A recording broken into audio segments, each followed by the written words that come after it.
The Monday Night Football matchup in Atlanta kicks off at 8:15 p.m. Eastern Time. The 6-9 Falcons against the Rams, who are 11-4, and Rams wide receiver Davante Adams officially is out due to his bad hamstring. The Chargers will rest quarterback Justin Herbert this Sunday at Denver. The Ravens say this week's status of quarterback Lamar Jackson with the bruised back is to be determined. Baltimore ends the regular season Sunday night at Pittsburgh. AFC North crown on the line. Quarterback Joe Burrow of the Bengals will play in their season finale. The Colts are still deciding, they say, on a starting QB for this weekend. There's still a chance that Vikings quarterback J.J. McCarthy can play this weekend after the broken hand, but the Raiders say quarterback Geno Smith with an ankle injury is likely out this weekend against the Chiefs. Kansas City coach Andy Reid plans to return next season. He turned 68 in March. I'm Steve DeSager. I've been covering this league since 1987.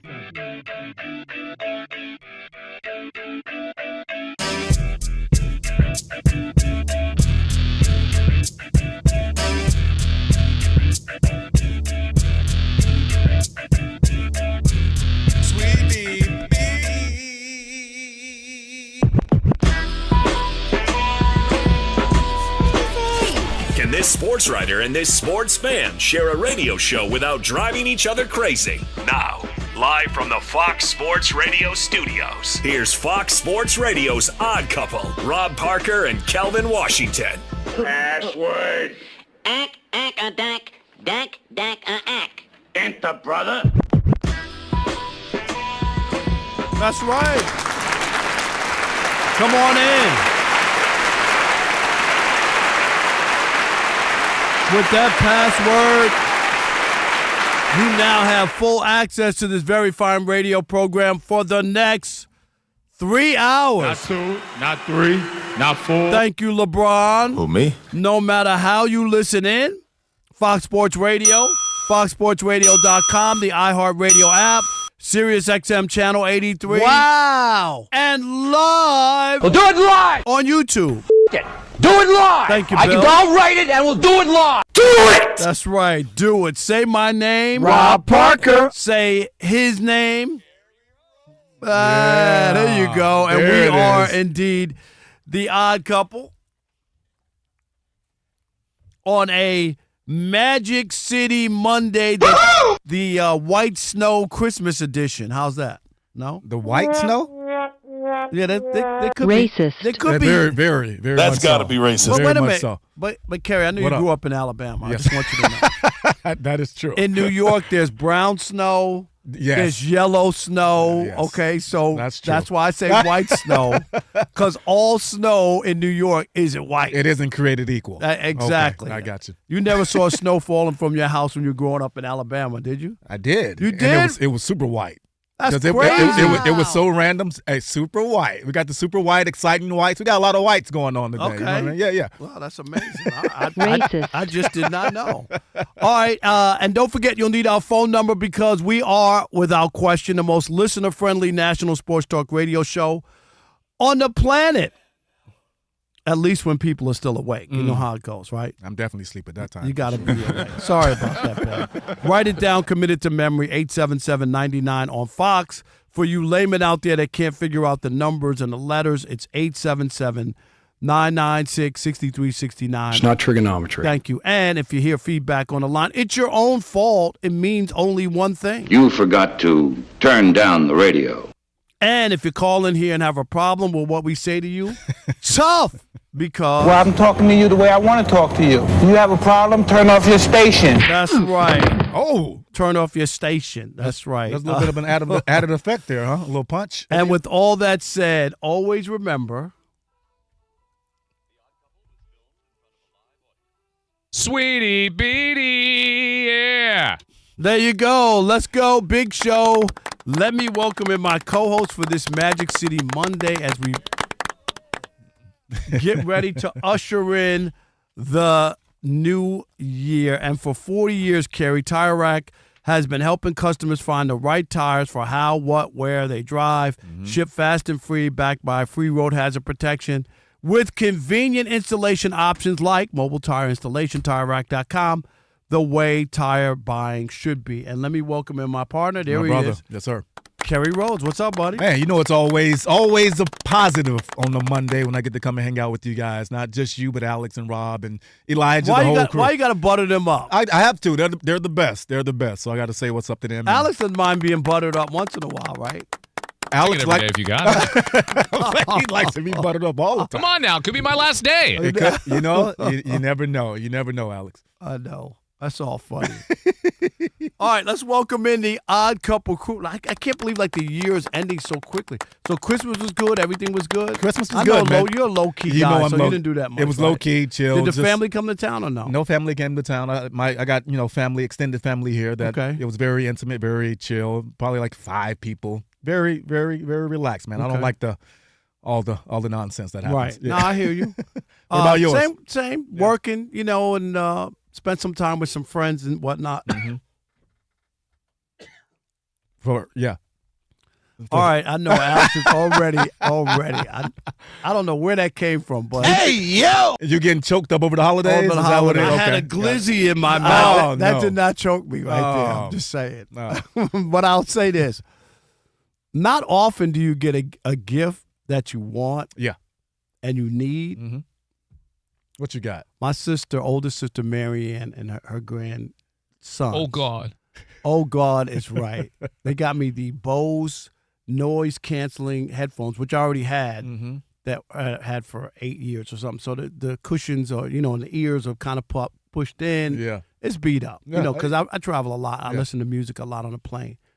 Beautiful brand new pair, updated version. Nice. I was really You're excited? Yeah.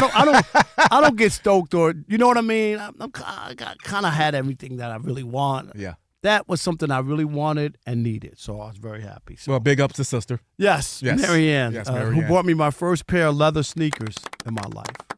Kareem Abdul-Jabbar's. Really? Yeah. She was working. She's 5 years older than me. She was working already. I'm in high school. Oh. I never had leather sneakers. She came home from work, payday, with a pair of leather sneakers. I was the happiest guy in the world. I see it in your face now. We were wearing now. pro kids back then. You know what I mean. All right. Let's welcome in the Odd Couple crew. We wouldn't be able to do this fine radio program without him. Rob G is our producer. You don't even recognize Rob G. He's getting thinner by the day. Barely see him. He is disappeared. I can't even see him through the screen. Where is he? Where's unbelievable. Oh, there he is. His head came up. If I turn sideways, it disappears. There you go. You know you're feeling good. He can't wait for the summer. I don't think his wife is that keen on it because she's like, what is he doing? He's trying to get back in the streets or something? No, he's losing all this weight, about to go to Super Bowl. Exactly. A little weird, man. It's like Rob Parker's NABJ. That's right. Same thing. You know it. You know I slimmed down for August. Oh, God. That's right. Alex is, of course, our engineer. You are a hidden talent. Steve is at the anchor desk. He'll keep us updated throughout the program. And, of course, never heard of him. Never heard of him. Elijah. Who is it? That's right, is our social media guru. All right, Kerry, so much stuff. Great Sunday night football game. Yeah. The Bears, who had a chance to win the game on the last play and just fell short. And the 49ers, their offense, over 500 yards against the Bears. Just an incredible. Yeah. And so, of course, everybody, because the 49ers won, all the love is going to Kyle Shanahan, right? The winner. I get all that. Yeah. Oh, my God, look at all the injuries. Look at where they are. They have a chance to stay home and have the whole run to the Super Bowl. And then the Super Bowl, of course, is at home, is in San Francisco. That's so right. they really have a chance to get there and maybe win a Super Bowl finally. Kyle Shanahan has been there twice, lost as an offensive coordinator with the Falcons. He was terrible job at finishing that game. Yes. Against Tom Brady and them. They had a chance to run out the clock, run the ball or whatever, throwing the ball, got sacked, a holding, got knocked out of field goal range, and Tom Brady not only got the touchdown, the 2-point conversion, and then won in overtime. Yep. Just a terrible loss. finish. Terrible. Like I'd have nightmares if I was the offensive coordinator after that. But I'm not going to have no love for Kyle Shanahan. Zero. And what I mean by that is he's got to finish the job and win a Super Bowl. We've seen this movie, winning a lot of games in the regular season, players in and out. This is not like new. Oh, my God, how do you do it? Because we've seen this before. Yeah. Doesn't matter who's the quarterback, right? It seems like his offense will be able to survive no matter who's out there. Yep. And so they've been to 2 Super Bowls. The time has come. So I think the only thing that's left for Kyle Shanahan is can he run a team, finish strong? And Rob G, he had some terrible numbers late in fourth quarters. Rob G, just throw these out to Kerry real quick. Kyle Shanahan, these are horrific numbers. Oh, it's tough if you're a Niners fan. Turn your volume down because this is going to get real dark real quickly. Guys, there have been 7 teams that have given up a 10-plus point lead in the Super Bowl. Kyle Shanahan's teams have lost 3 of those games, either as the head coach or as the OC. Of course, 28-3, the largest blown lead in Super Bowl history. He was 28-3! He's blown 2 separate 10-point leads as the head coach of the Niners. Those would be the second highest blown leads in Super Bowl history. Guys, between the 3 Super Bowls that Kyle Shanahan has been a part of, 2 as the head coach, one as the OC. Yeah. His teams have been outscored a combined 58-12 in the fourth quarter and overtime. Kerry, did you hear that? I did. 58-12 in winning time, 58-12. And that's why I refuse to give him a parade.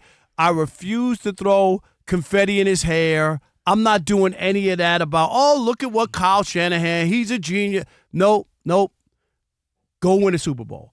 Go finish it. Am I being wrong? Am I being too tough? No, you're being fair. I'm going to give him credit for this year. And I say that just from the standpoint of we know what that team looks like at full tilt. They're not full tilt. They haven't been full tilt all year. And for him to be able to have this team right here isn't the most talented team. This team isn't the team that I thought even coming into the year would be in the position to be number 1 in the NFC. So I'm going to give Shanahan credit for what he has achieved. But you're right, Rob. He has to win the big one. And if he doesn't, he'll just be remembered as a good coach, a coach that won games. Who couldn't finish the job. And could not finish the job. You know who he would be if he does not get this job done? He reminds me of Andy Reid before he got it done. When he was in Philadelphia? When he was in Philadelphia, right? They went to 4 NFC championships. Exactly, and could not get the job done. Got to the Super Bowl. Andy Reid didn't leave Philadelphia because he did a great job. People don't even understand. I said all the time, he didn't leave because they were like, oh, yeah, okay, you're great. Go ahead. No. Tony Dungy didn't leave Tampa Bay because he got the job done. They could not get over the hump. Yeah, no, this team, with Mike Shanahan, he has to win the Super Bowl. With Kyle Shanahan, he has to win a Super Bowl, though, man. It's time. And this is the thing, Rob. If he does it this year, in my opinion, it'll be one of the best coaching jobs I've seen. Because this team isn't scary when you look at them. They have 2 guys on offense. But here's where I'm going to pour water on you. Go ahead, pour it on me. Let's go. I'm going to pour water. What you got? They entered the season with the easiest schedule. With the easiest strength of schedule in the league. So when people want to heap all the praise, and I'm not knocking them for beating you got to teams. win them. I got that. Yeah. It's just like, and we'll talk about it later, the Patriots. Yeah. How many teams did Patriots beat teams over 500? 2. 1. Is it 1? The New York Giants have beaten more teams than the Patriots over 500. Just think about that. Yeah. So I'm just saying, it doesn't mean that you want to lose to them. Right. But you do look at your strength, like people weren't giving the Bears and Caleb credit. Go to Philadelphia, yeah, show us that, go win that game, and they went and won that game. Oh, okay, yeah. Now your tone changed. Yeah, and in the for Kyle Shanahan, I'm with. Okay, I'm not poo-pooing the season. Don't poo-poo the season. I'm not poo-pooing the season. I'm just saying I'm not ready to throw a parade because if he does the same exact thing. And they have this easy path where they stay at home and they can play the Super Bowl at home and they get knocked out. Remember, the Lions were 15-2 last year and they had the same scenario, not the Super Bowl at home, but here we go. We're going to have a bye, and then you got 2 games at home. Yeah. Washington comes in with a rookie quarterback, beats him. Yeah, no. He has to win, and I'm sure he knows that as well. I don't think he's wanting a parade right now either, Rob. So I think if he was listening to the show right now, he would probably agree with what you're saying as far as he needs to get the job done, get this championship and bring, and he's also coaching with a storied franchise too that is used to winning Super Bowls and being the last one standing. So for him, he has to get the job done for sure. No doubt. Yeah. All right, 877-99 on Fox, 877-996-6369. Is it Super Bowl or bust for Kyle Shanahan and the 49ers? Real simple. We want to hear from you. We'll continue this conversation next with you. It is the Odd Couple on a Magic City Monday. Rob Parker, Kerry Rhodes in. What's his name? For Kelvin Washington. Oh, my goodness. Right here on Fox Sports Radio. I'm just saying. What are you saying? I'm just saying. So you know what you need to do. Stick and stay. Look at Alex. Hold on. Let me look at my card here in the U.S. of A. And there you go. You see, I have to look at my card to figure out who's my co-host.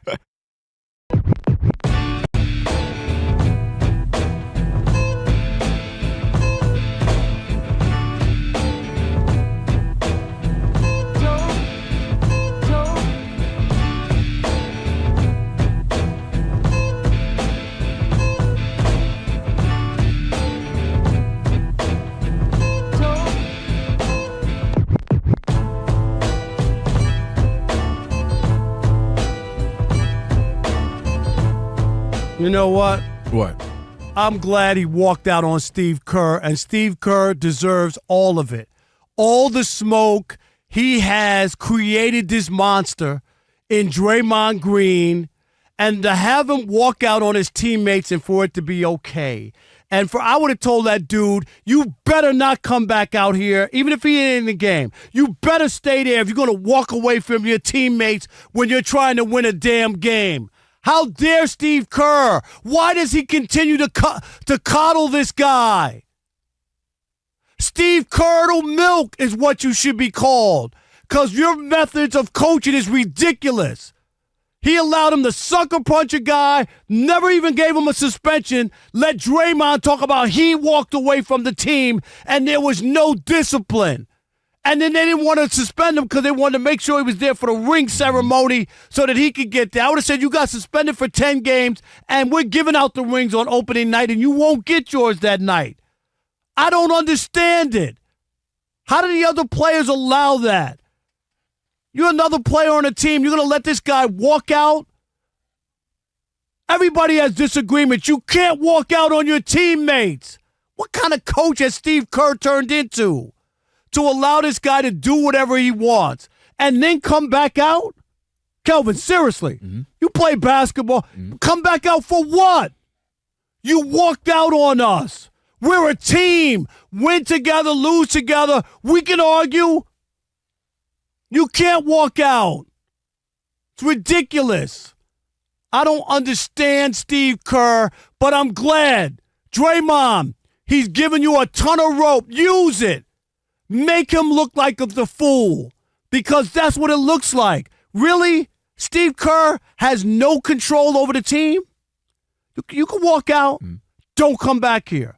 You don't come back until you apologize to everybody on this bench and this team and tell them it'll never happen again. Come back out. Oh, he wouldn't go back in the game. And you know what tells you how weak Steve Kerr is? You know what the reporter said? You beat me to it. Yep. You know what the reporter asked him? Was that Draymond's decision? Or yours? What? I was when I heard that, I was like, what? Hold on, what? I would have went off for the reporter. For the reporter even asked him that. But that tells you that. That shows the leeway and the ridiculous. The excuses that have been built. All right, a couple of things. So you touched on a lot of that, and we disagreed and argued all day yesterday. We started off the show here mostly agreeing on this. This has been something that's been built up with this team for now 10, 15, 10, 12 years. They've allowed things with Draymond that have not been allowed with any other teammate. And you just mentioned something. You said, well, why would somebody else on the team should have been like, hey, man, you can't be doing that? That's the issue, is that their best player, Steph, is not that kind of guy. So Draymond would have Draymond. You get what I'm saying? If there was another Draymond would have Draymond Greened it right then. But there's nobody else who's built like that.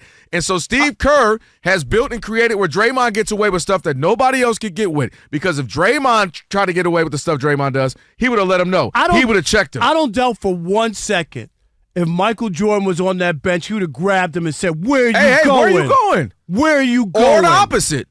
If you left, when you come back, no, we good. We good on you today. Get back. We don't need you. You didn't want to be a part of this comeback, this win, whatever. We don't need you right now. So let me elaborate on a couple other things. I think Steve Kerr is so much indoctrinated with Phil Jackson's ideology and the way Phil Jackson coached.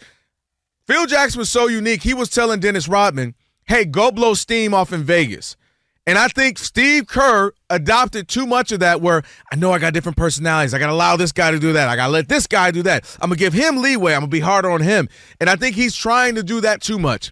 Draymond has been allowed to do too much from a league standpoint and from a Warrior standpoint. You can't stomp people in the chest, punch your own teammates, punch other people, head like Rudy Gobert, cuss people out, cuss Kevin Durant out. That's so much so that he leaves the team. Like, how much more can a man get away with?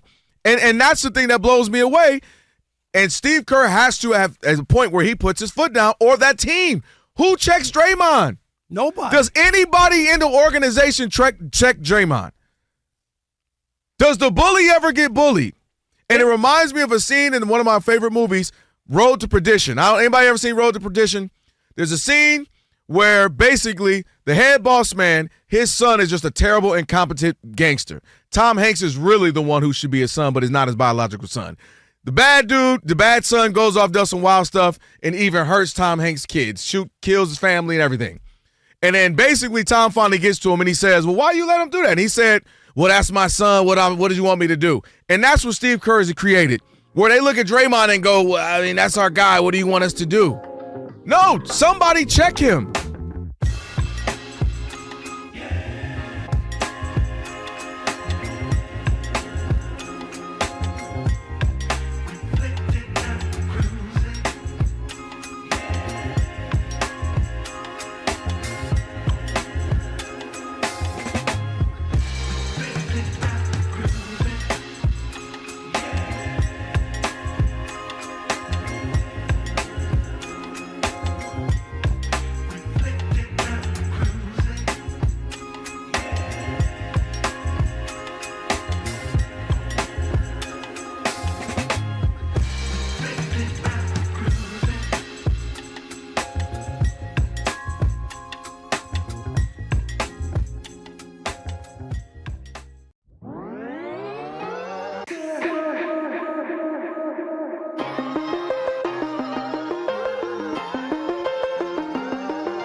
Gracious, it's a Magic City Monday here on the Odd Couple.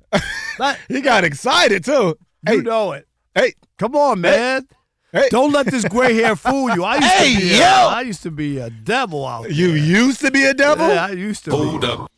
It is the Odd Couple. Rob Parker, Kerry Rhodes in for Kelvin Washington. Be sure to check out our YouTube channel. That's right. Just go to YouTube and search Odd Couple FSR on YouTube. And then again, just make sure you subscribe, give us the thumbs up icon, and comment away. It's the Odd Couple, FSR, and don't forget to subscribe. Coming up in about 7 minutes, Adam Pacman Jones, a guy who used to defend up and down First Take with Skip Bayless. You did? I sure did. I absolutely did. I thought his rights were infringed upon. I really did. But we'll have Pacman. We'll talk to him. Some football stuff, but we're taking your phone calls, 877-99 on Fox. Where are you on the Kyle Shanahan? You ready to give him a parade already, or does he have to do something, actually win a big game for you to really give him his full credit? Be specific. Win the Super Bowl. He's won big games. He's got to win the Super Bowl. There you go. All right, let's do this. Jeremy in Orange County, you're on the Odd Couple, Fox Sports Radio, Orange County, California, of course. What's up, Jeremy? How are you? Good, Rob. Lifelong Niner fan, so let me just say a few things, and then I'll take your comments off there and take for brevity. I agree with Kerry. You know, he could be Andy Reid. You know, I don't think he has to win this year. I think he will get one. But I don't think I can't put that Falcons Patriots all on him. He gets more flack than the coach. No. He gets blamed because go back and rewatch that game. I'm Jeremy, and I'm dead serious. Julio Jones makes an unbelievable catch on third down to set up 1st and 10 at the 22. Mm-hmm. All you have to do, you're in field goal range. Why are you passing the ball Come on, man. That's football 101. You run the ball 3 straight times. You eat up the clock. You leave no time for Brady. You kick a field goal. You're up by 11. That's true. That's textbook. That Shanahan ran passing plays, a holding and a sack out of field goal range. Yeah, it was bad. Come on, Jeremy. You can't. I'm not going to give you a pass on that. That's bad offensive play calling. I'm sorry. It just was terrible. Mike in Orlando, you're on the Odd Couple Fox Sports Radio. What's up, Mike?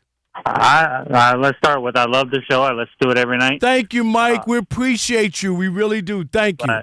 But like I told you, screener, it's like, why are you as Rob, I like you, but why are you always talking out both sides of your mouth?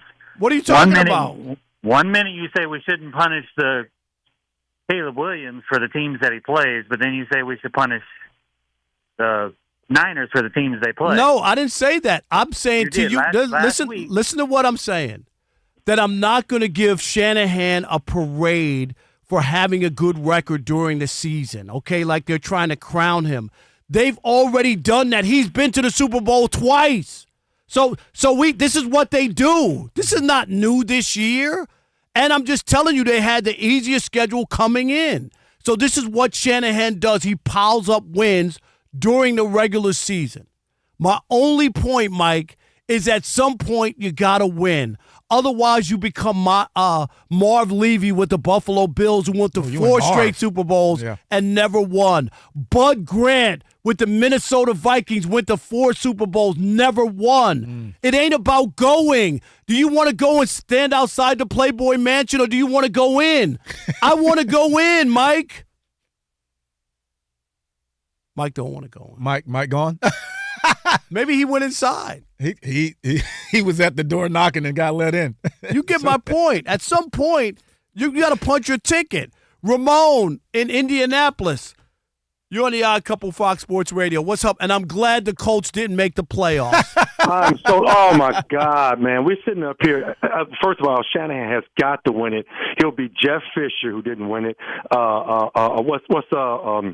The coach of Houston back in the day, Rex Ryan, Buddy Ryan. Right.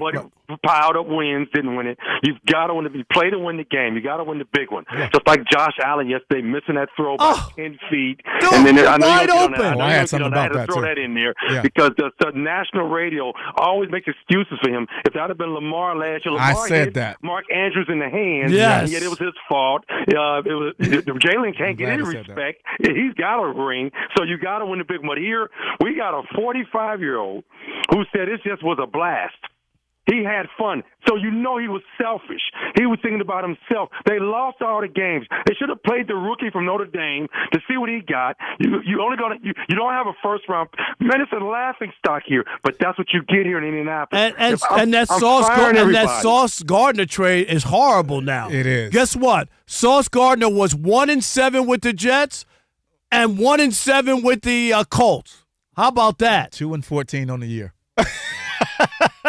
Number 1 draft pick, right? He should be the number 1 pick in the draft right there.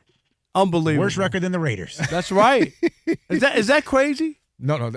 When we talked about this, that trade was so bad for the Colts. I mean, they wanted to go all in, and obviously I understood it at the time. But what did I say? You did. Like, I did not. But I didn't like the trade from the beginning, though. Because of also you were putting in that you really thought Daniel Jones. Yeah. That was the issue. I remember, like I was like, dude, this is not real. Like, it's not real. Yeah. And guess what? Even before he got hurt, the wheels were coming off already. It was. Right? Yes. So I don't even know if he would have stayed healthy, would they have made it. But unless the only way that Phillip Rivers thing looks good is if he got you in the playoffs. And he didn't. And if Daniel Jones would have stayed, I mean, Phillip Rivers played well enough. It was not going to work. Even with Daniel Jones. Just bad. Yeah. And Rob G's going to owe me some cheesecake. Did he tell you that? He didn't tell me that. Yes, all right. You've been racking up. I know, except for the Steelers let me down. That was another one. Now I got to wait sweat it out on Sunday. Oh, you But do? all right, Steve DeSager's at the anchor desk. He will update us. Let's start with the Monday Night Football matchup. It's the Rams 11-4 at Atlanta 6-9. Kickoff 8:15 Eastern Time, and Rams wide receiver Davante Adams with the bad hamstring is out officially. The Chargers will rest quarterback Justin Herbert this Sunday at Denver. The Broncos have already clinched the AFC West title. Trey Lance will start for LA. Denver will clinch the AFC's number 1 seed with a victory this weekend, and it would win a tiebreaker over the Patriots. The Ravens say this week's status of quarterback Lamar Jackson with his bruised back is to be determined.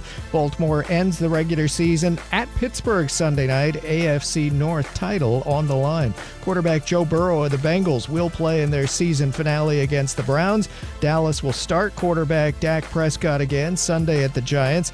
The Colts are still deciding on a starting QB for this Sunday. Reportedly, it will be Riley Leonard. There's still a chance that Vikings quarterback J.J. McCarthy, after the broken hand, can play this Sunday against Green Bay.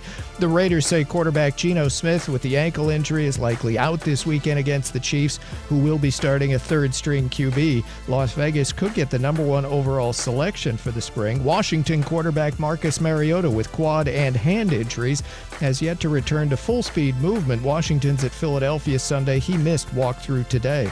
The Bills say kicker Matt Prater is trending toward a return this week. He's been out with a quad injury. Kicker Michael Badgley was cut.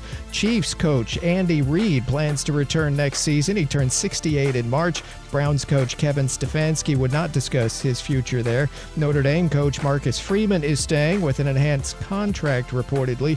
Georgia Southern won its bowl game over Appalachian State 29-10. In the NBA, Hawks guard Trae Young out tonight in the game at Oklahoma City in a half an hour due to a bruised quad. Also coming up, Houston at home against 6-26 Indiana for the Rockets center Alperen Şengün, still out with a calf injury. Players of the week in the league: Kawhi Leonard of the Clippers in the West, Jaylen Brown of Boston in the East. Among the 11 NHL games, Caps tied 1-1 at Florida in the first. Back to you. All right. It is the Odd Couple. Fox Sports Radio, Rob Parker, Kerry Rhodes, here on a Magic City Monday.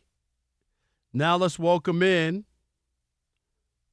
Adam Pacman Jones, of course, the former NFL Pro Bowler. What's up, Pacman? How are you? Man, I'm doing good, man. How y'all doing? What's up, Kay? How you doing, brother? What's up, Pac? All's good, man. How you doing, boy? Man, I'm doing good, man. I can't complain at all. I do want to say this before we get started. And you played 13 years in the NFL, of course, a cornerback, return specialist. But I was back in the day on First Take during those during your career, and I was battling time and time again. I thought the NFL had stepped out of their bounds, man. I really did. I'm not telling you that to, Kerry. I don't glaze people, but I'm just saying. Come on, man. Keep it PG. I'm just saying. I thought it was out of bounds. Yeah. I really did. Like going to a strip club. We call this Magic City Monday on this show. Come on. You already know what I'm saying. He said, "Come on." You know what I'm saying. That's all. But Pac-Man, let's talk some NFL, and let's start with that great game Sunday night. Of course, the Bears and the 49ers. Just your thoughts. I thought Caleb Williams played outstanding. I know he didn't get the touchdown at the end to pull that out, the cardiac Bears, but just your thoughts on Caleb and his progression and where he is with the Bears and their record this year. Well, I would have never thought that the Bears would be where they're at right now, but we got to give credit to the offensive line for the Bears. They probably top 3, top 4 as far as the offensive line. They average 4.5 yards per carry. Hey, Caleb playing really good, and I'm not a fan of the nails. I gave him a lot of shit at the beginning of the season about his nails, and actually I have to paint my nails this week on the show because I didn't think they would win over 8 games. Oh, my. Are they going to do your toes, too? I'm just asking. No. I'm just only going to paint the pinky. All right. It's going to be – it won't be a flamboyant color. Okay. It will be like a neutral color, I will say this. But Kyle Shanahan got to be coach of the year, bro. All the injuries they had, Purdy missing like 6 games, been losing the best linebacker in the NFL this year, and they just find a way, bro, to win the game.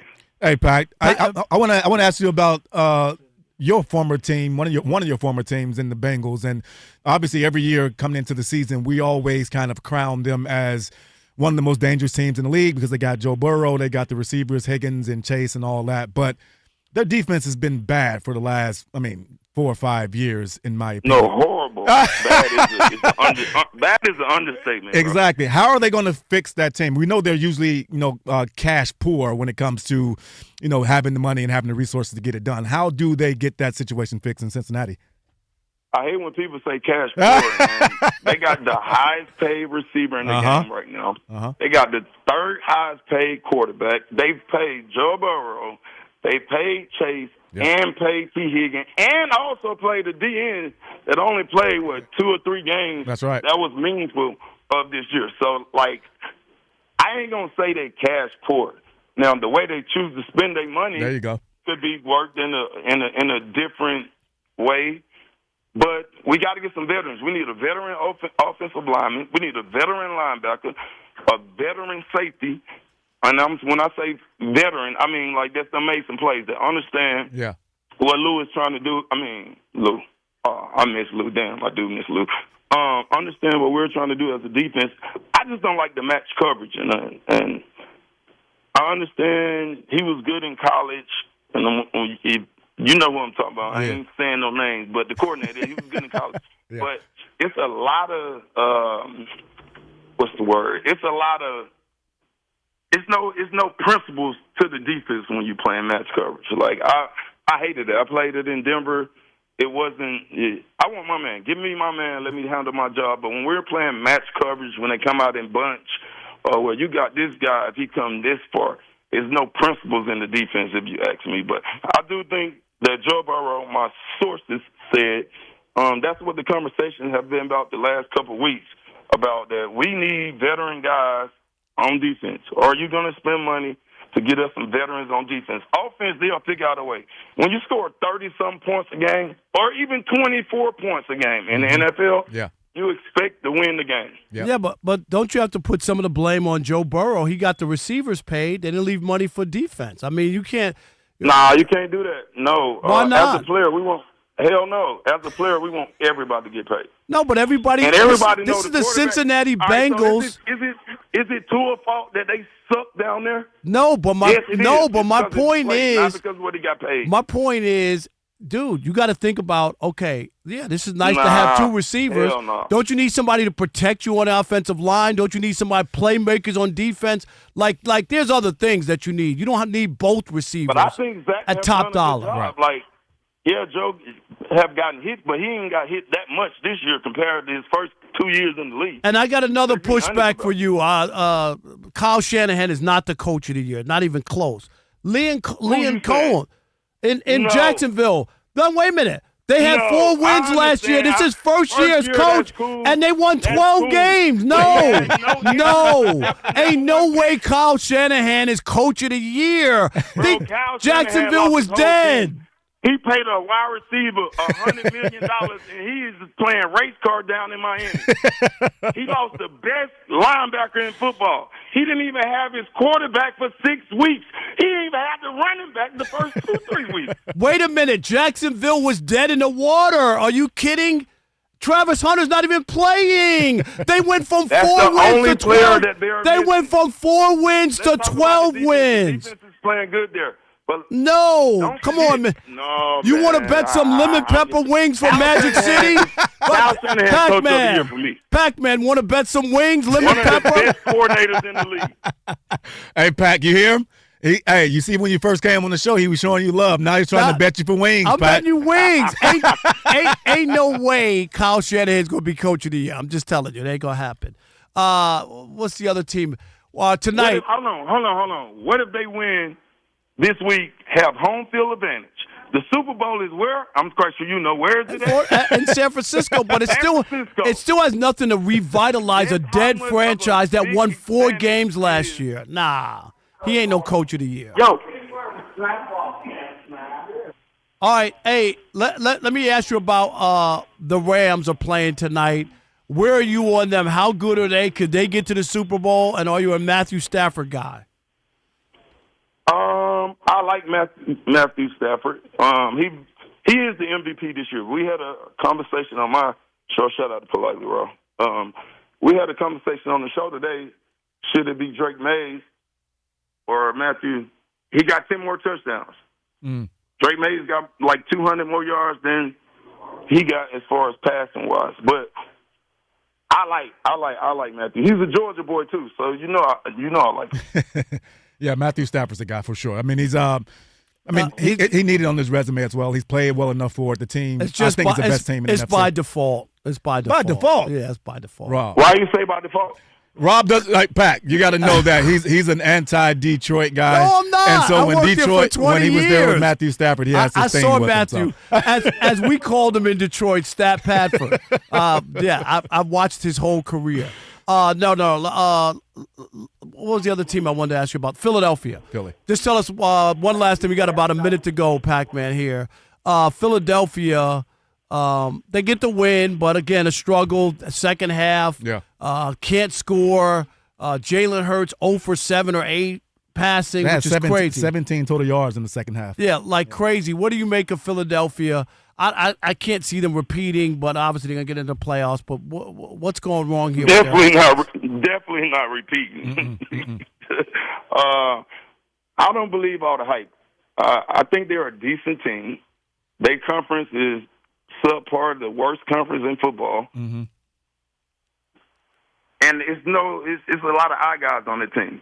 And when you get eye guys and shit be selfish, even when you see him the other day when they just won, the head coach running into the locker room, him and AJ look like it's beef right there. And I ain't saying that I'm the smartest motherfucker, but when you see him walking there and look at him like, yeah, what the fuck? Look at him like, man, will you get the fuck away? All right. Thank you. Adam Pacman Jones joining us here on The Odd Couple. Rob Parker, Kerry Washington right here. Kerry Washington. I'm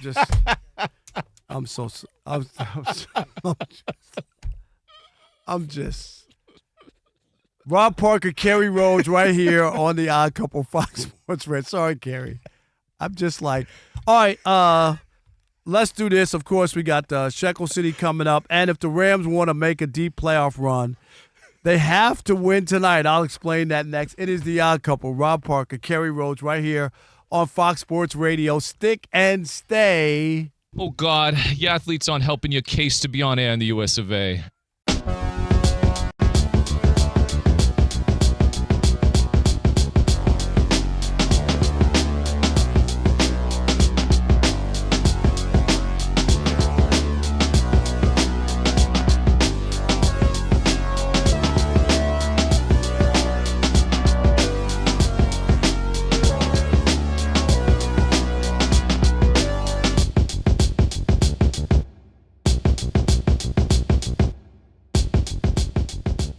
All right, let's get back to sports. You guys talked about it. The San Francisco 49ers, don't look now, but despite being one of the most injured teams all season, near the top of the league in games missed through injury. It's funny because they're making the playoffs. Yeah. They are. What are you trying to say about the Lions? Huh? They will host the next two games upcoming against the Bears and the Seahawks to close the regular season.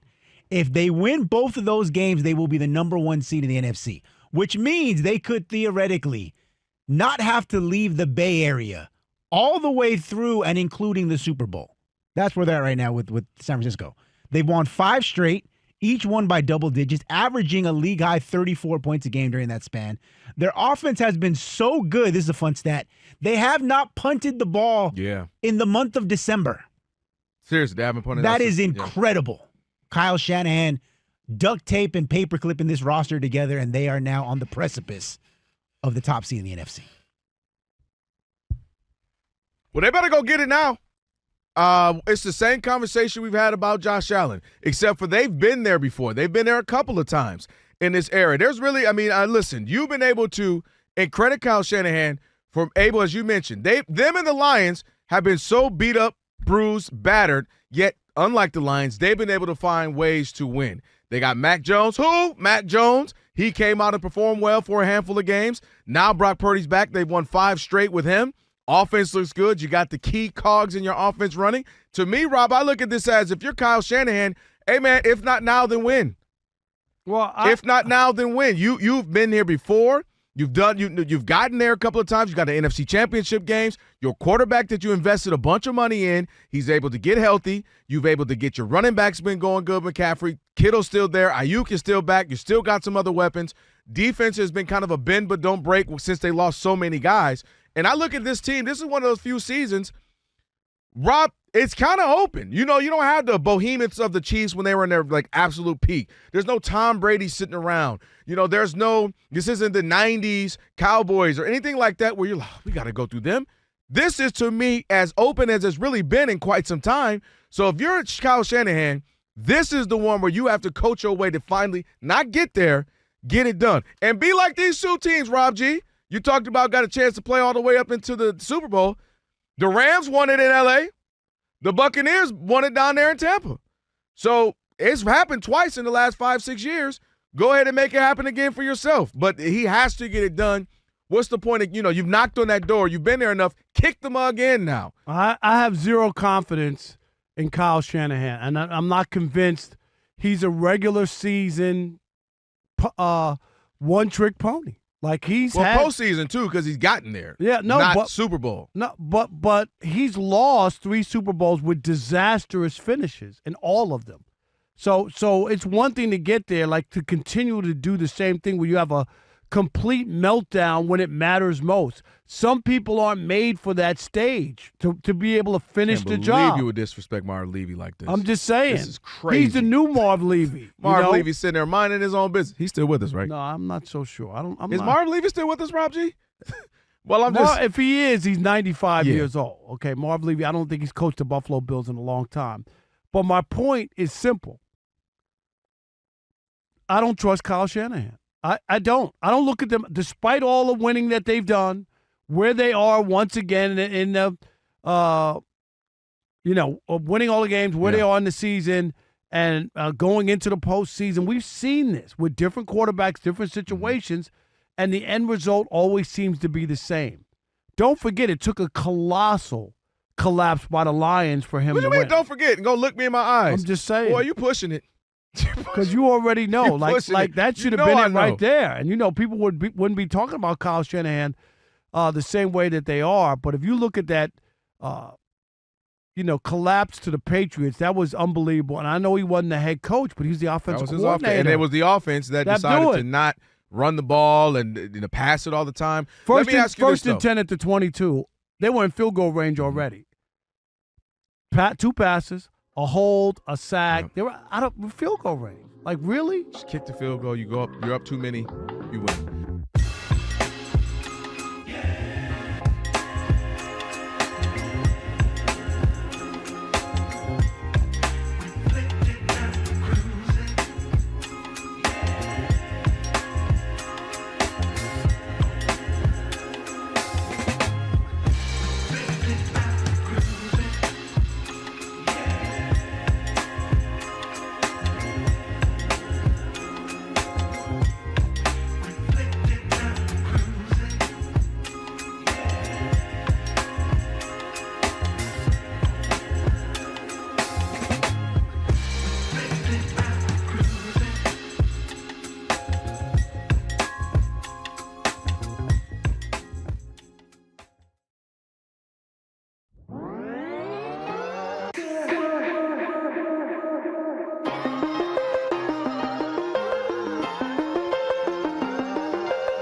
Couple, Rob Parker, Kerry Rhodes, here on a Magic City Monday.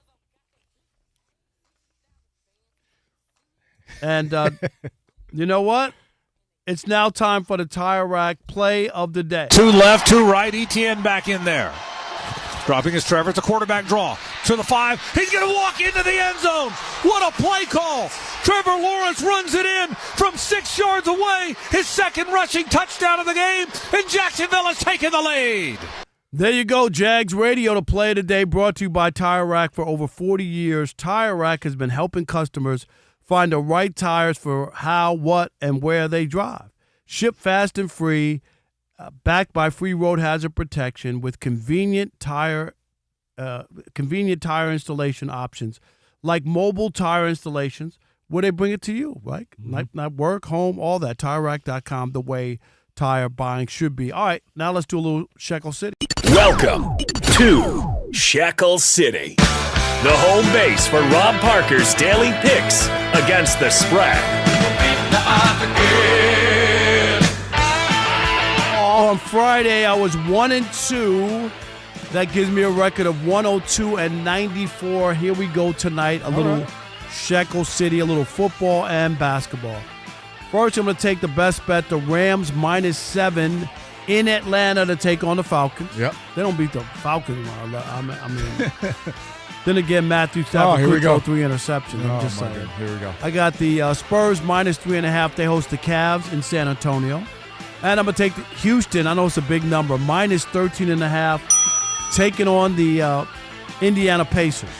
So I got Houston -13.5, Spurs -3.5, and the Rams -7.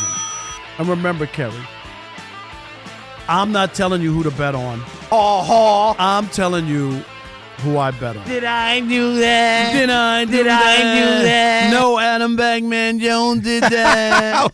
Did Pac-Man do that?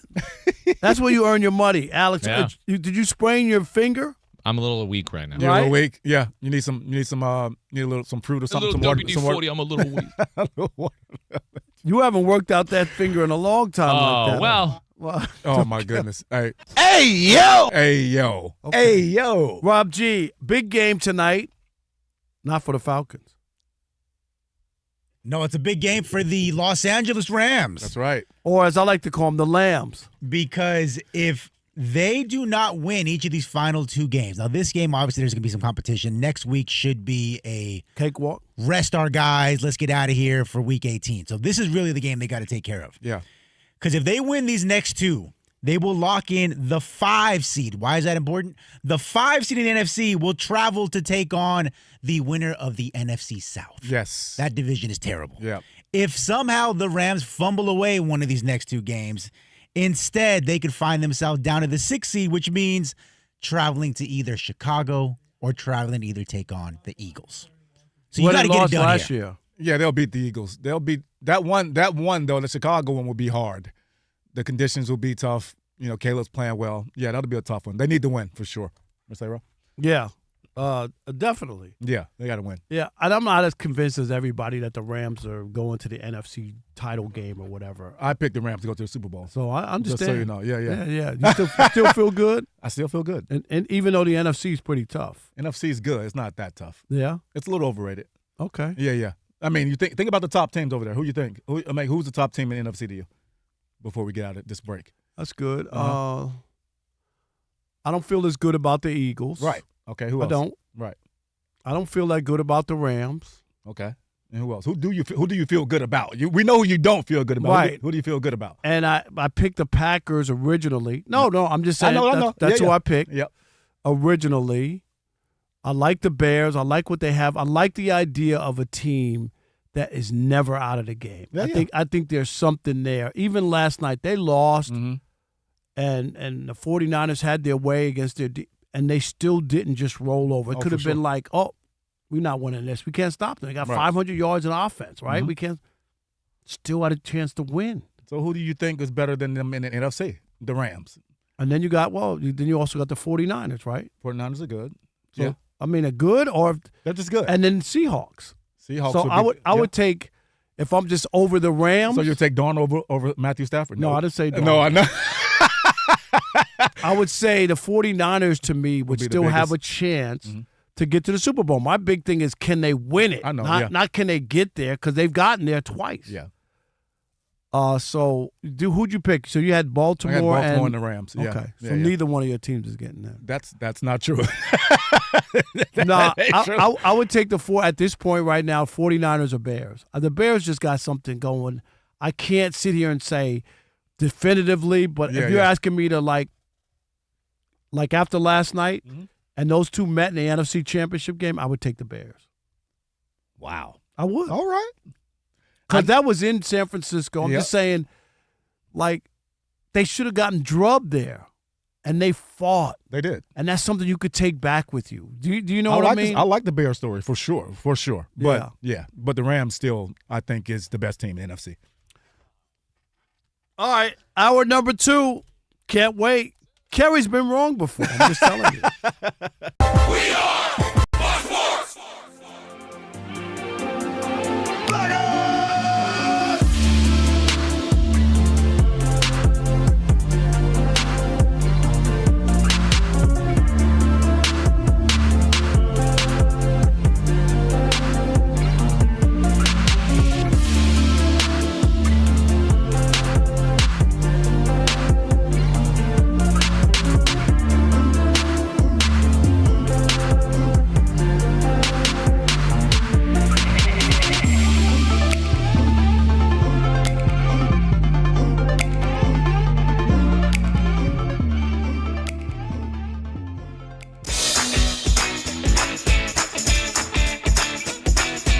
It's the Odd Couple. You know what time it is. It's your boys. Let's get it.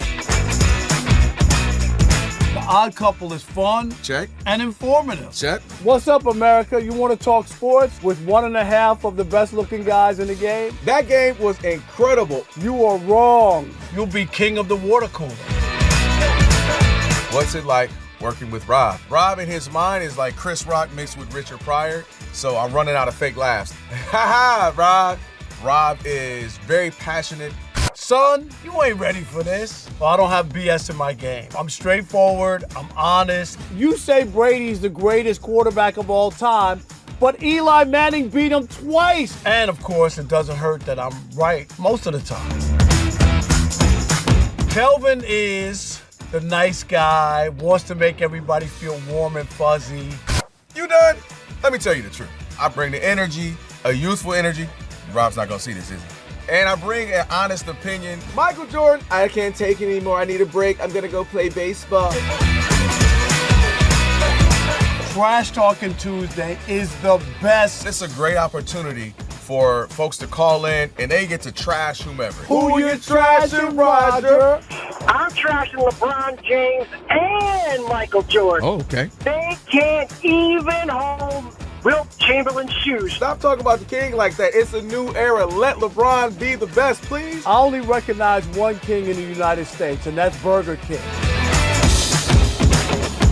The connection with the Odd Couple audience is incredible. We really invite them in. And they can relate, whether it be things about our own personal lives or our takes on sports. Love you guys. You guys are killing it. Hey, we appreciate you. Thank you for rocking with your boys. They feel like it's just my guys, just my friends, and they join right in on the show. We talk with the listeners, not at them. Obviously, you can listen to us live, but you can still check out the podcast. You can check out our YouTube. You can check us out on social media. So in any way you want to get it, you can get it.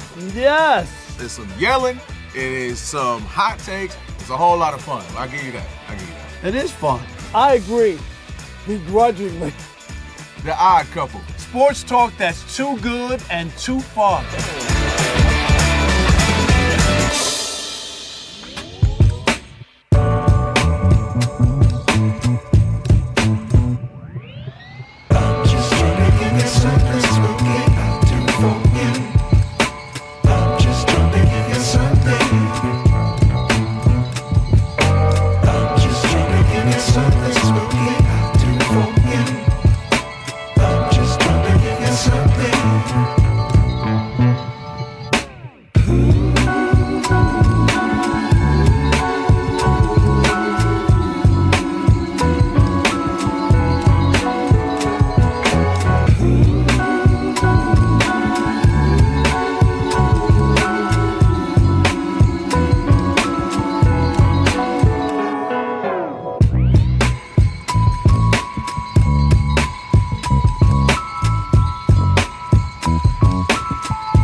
Still 15 minutes away from kickoff in Atlanta. The Monday Night Football matchup, the Falcons 6-9 hosting the LA Rams 11-4. The Rams cannot be NFC West champions after the results yesterday. Rams wide receiver Davante Adams with his bad hamstring is out officially.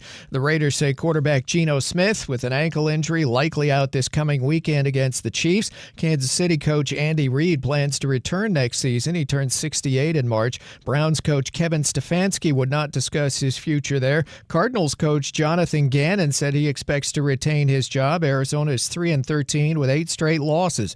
The Chargers will rest quarterback Justin Herbert this Sunday at Denver. The Ravens say this week's status of quarterback Lamar Jackson with the bruised back is to be determined.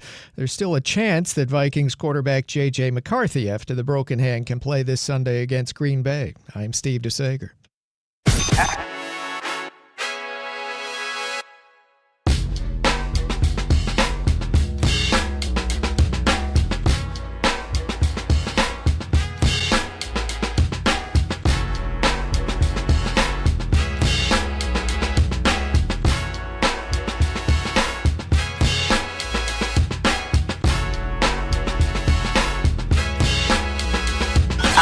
Can this sports writer and this sports fan share a radio show without driving each other crazy? Now, live from the Fox Sports Radio studios, here's Fox Sports Radio's Odd Couple, Rob Parker and Kelvin Washington.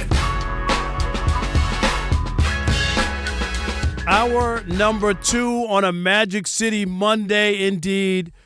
Rob Parker, Kerry Rhodes. Man, we got a lot to get to in hour number 2. And don't forget, if you missed any of today's show, you want to catch the podcast, just search Odd Couple wherever you get your podcast right after the show. Today's podcast will be posted. Be sure to follow the podcast, rate it at least 5 stars, because we're worth it. Right? And you could even provide a review. Again, just search Odd Couple wherever you get your podcast, and you'll find a full show and a best-of version right when we get off the air. Rob G is putting it together as we speak. We'll talk with former Pro Bowl wide receiver TJ Hushmanzada, co-host of Up On Game here on Fox Sports Radio. He'll join us in about 28 minutes or so. A lot of other stuff to get to. Rob G, YouTube loved the appearance by Adam Pacman Jones, I'm sure, because we can't. A lot of comments about Pacman Jones. Can't censor it as we might want to on the YouTube. That's the thing. Why would you want to, though? I mean, I'm Pac-Man don't give a beep. Pac-Man all caps. It's not your fault. Pac is OTC. Bring Pac-Man back for the 3rd hour. Fox Sports, we apologize. Go, Pac, go. And then somebody else. Why would you have Pac-Man on? Was that posted? Was that for you, Rob G, as a producer, or is that for me? I think this is great. Because I'm not beholden to the dump button like Alex is. So if you're on the podcast, if you're a P1 listener of the show, you're going to get the full experience. Listen to the podcast. Unbelievable. The full Pac-Man experience. Man, that's my guy, too. I'm going to say this. That was too raw. Yeah, it was a little raw. The Odd Couple is now for you pregnant. To say that, Rob, that means a lot. Right. Oof. Too raw for Rob? Even for me. Even for you, Rob. Yeah, well, there's a thing called the FCC that you're trying to navigate. You got to navigate that for sure. Exactly. So, but see, you know what? Never heard of them. I blame it on the podcast, Rob. Like, they say anything they want on there, and they have freedom of speech there, and I think they get on these platforms and think it's the same. It's not. This is radio, national radio, 400 stations around the country. This is not your podcast. Nah. Okay. We try to give him an opportunity there. Pac-Man. Okay, so he has to figure it out next time or whatever. Yeah. Rob G, yesterday, the New England Patriots, they demolished the New York, your former team, Jetropolitans, as I call them. I sent you that. How about that logo I sent you, Rob G and Kerry? You sent it to me as well. I got it. It was a combination of the Jets and the Mets logo because they're almost interchangeable. Yeah. Even though the Mets almost went to the World Series last year, not the year before. Every dog has their day. Exactly. But the Jets are awful. But anyway, Drake May and the Patriots, they just steamrolled. I mean, my God. Mm-hmm. I mean, Aaron Glenn, his first year, just a disaster. Disaster. Yeah. Total disaster. I don't know. The Jets are probably embarrassed the owner because Woody decided to, and probably will bring him back. But if they get off to an 0-4 or 5 start next year, he might be out. Oh yeah, seriously, for sure. It can't. I mean, continue. With him, I would give him one more year. This year has been a disaster. But after, I'm just gonna say the way he handled himself as coach, I think that hurt him too. Like the media stuff. Yeah, the media stuff, cutting low-hanging fruit guys. Yeah, that's right. I never liked that. Yeah, you know what I mean? Like you trying to come off as like, yo, if you make mistakes here, you ain't gonna be here. Cut the starting running back. You know what I mean? Who fumbled? Or it's cut. No, but those guys aren't getting cut. Right. To cut some guy who's a punt returner who's been on 18. You know what I mean? Like you signed him. You like the way he handled that, huh? No, I just think that's being a bully to a guy who's really shouldn't be the difference on whether or not you win or lose. Yeah, that's all I'm saying. And you know what? And that would check because of who he's trying to build this thing like, right? He's trying to build it like a Bill Parcells, right? That was his coach. So Bill Parcells was that guy. No nonsense. I will cut you. Now, I don't know his track record. You probably know it better than me. I covered Bill Parcells. Exactly, of the people that he would cut or something. But that's who he's modeling his coaching, I guess, acumen. But the only difference is when Bill Parcells came to the Jets or whatever. Yeah. He had already won 2 Super Bowls with the Giants. Yeah. Do you know what I mean? So he had the cachet. He had the cachet when you go to the Cowboys and you took the Patriots to the Super Bowl. It's just a little different than you being a first-time head coach and doing that. Sure. You got to be real careful. But Rob G, everybody's excited about the Patriots. Everybody except for yours truly. But tell us. Yeah, this is a glass half full, glass half empty conversation. Because if you talk about yesterday's game, we'll just focus on yesterday for a second. Drake Maye was nearly perfect. He had the highest QBR in NFL history for any single game. 99.8. In just under 2.5 quarters of action. He went 19 of 21 for 256, 5 touchdowns, 0 picks. In doing so, became the first player in NFL history to complete over 90% of his passes while throwing for at least 250 and 5 touchdowns in a game. 1 of 1, truly a dynamic, incredible performance, even if it was just against the Metropolitans.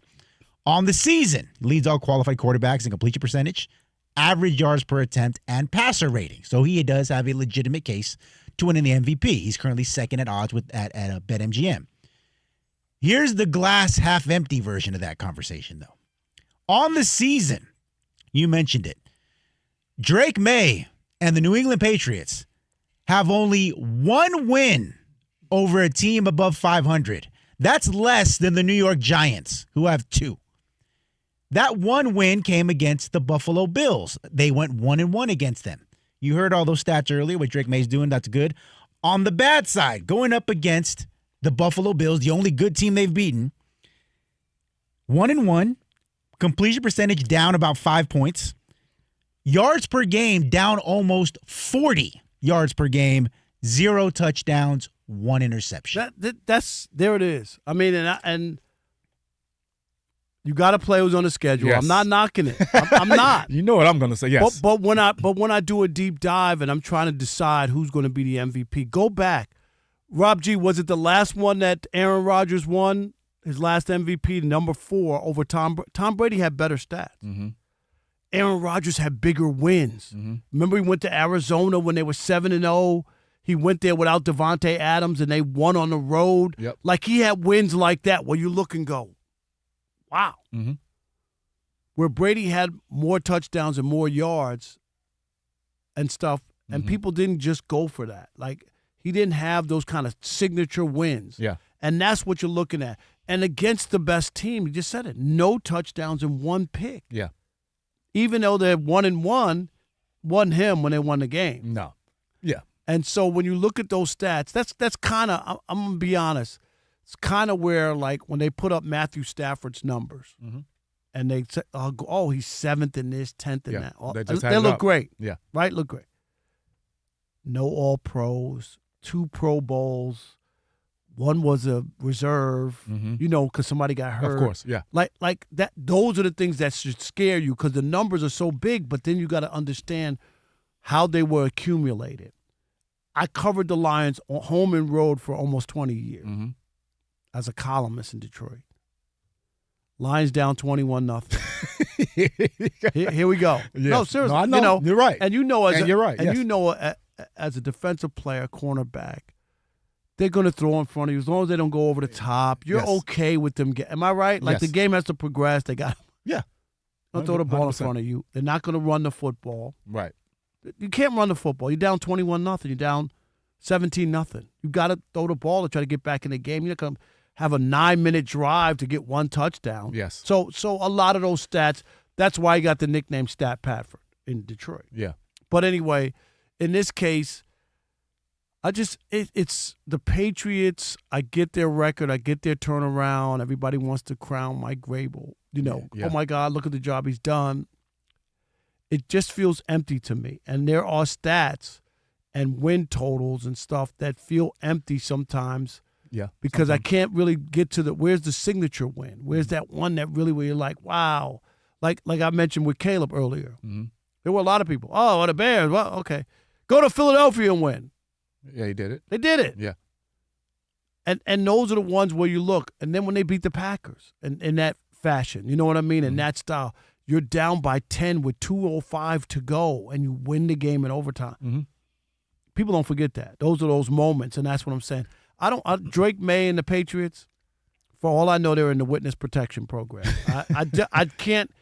I don't feel that way about them this year, despite all the wins. Yeah, there's a lot left to be desired when it comes to the Patriots and Drake Maye. Drake Maye's had an awesome year. He's coming into this year. I picked the Patriots to get back into the playoffs and win that division, and so a lot of people thought I was crazy. But I mean, there was scheduling things that went into account with that, but also I didn't believe in Buffalo coming into this year, and I didn't believe in Miami, and definitely not the Jets. So I saw the Patriots taking a step forward. That's a good pick. Right, with Vrabel and those guys, and they've cashed in on that. They've cashed in on one of the weaker schedules, which is fine. But again, we talk about it, Rob, and I'm going to always say, like, you have to win those games as well, which they did. So they got that handled. But as far as Drake Maye being the MVP this year, he had those teams and those wins and those stats are a little bit skewed and a little bit empty when it comes to what he's achieved. But I also don't want to take away from the season he had. So I want to say he's right there. He's deserving of being in the race. But, my MVP for this year, I'm going Matthew Stafford, which, we may have a disagreement on. But I don't know if you can disagree with it on this year in particular. I think he's the guy. Yeah, I told you by default. Yes. But there's nobody else there. The only guy who I thought had a chance to beat him, I really did. I thought Josh Allen had a chance, and then he had a bad game. What game was that? It was Rob 2 games in a row. 2 games in a row. Yeah, where he really didn't play that well. He threw for 140 yards or something. Yeah, there was one that was really who they played there. Because right before that he had 2 back-to-back unbelievable comebacks, including against the Patriots. Mm-hmm. Remember that? Mm-hmm. Like they were down 21-0 in the first quarter. Oh, they tried to bring him back into the mix for sure. Yeah. He was definitely after. And then there was another game, Rob G. What was the other one? He had back-to-back comeback wins against the Bengals and the Patriots. Oh, it was the Bengals. Yeah. But the Patriots won because the Bengals. Okay, we know that. And that was on the road. They're down 21-0, I believe. Early, early 21-0, and that was one where on the road. Yep. And then he had the 2 bad games, right? Cleveland, he goes 12 of 19 for 130, no touchdowns, no picks. And then the Eagles, 22 of 35, no touchdowns, no picks. Right. And missed a lot of throws, too. Yeah. Yeah. So, no, he's definitely not in the mix. No. So you feel more comfortable giving Drake Maye the MVP despite stat padding, you say, against bad teams, than Matthew Stafford because his team. No, he said Matthew Stafford by default. I said by this year. default. I know, but you don't feel good about it. Is what I'm saying. No. Would you feel better giving it to Drake Maye than Matthew Stafford? No. Okay. I don't. I'm being honest. Okay. I'm not like that. I'm not that seriously. I just can't look at Drake Maye and think he's going to be the MVP. I can't. I think there's like a conversation for Stafford.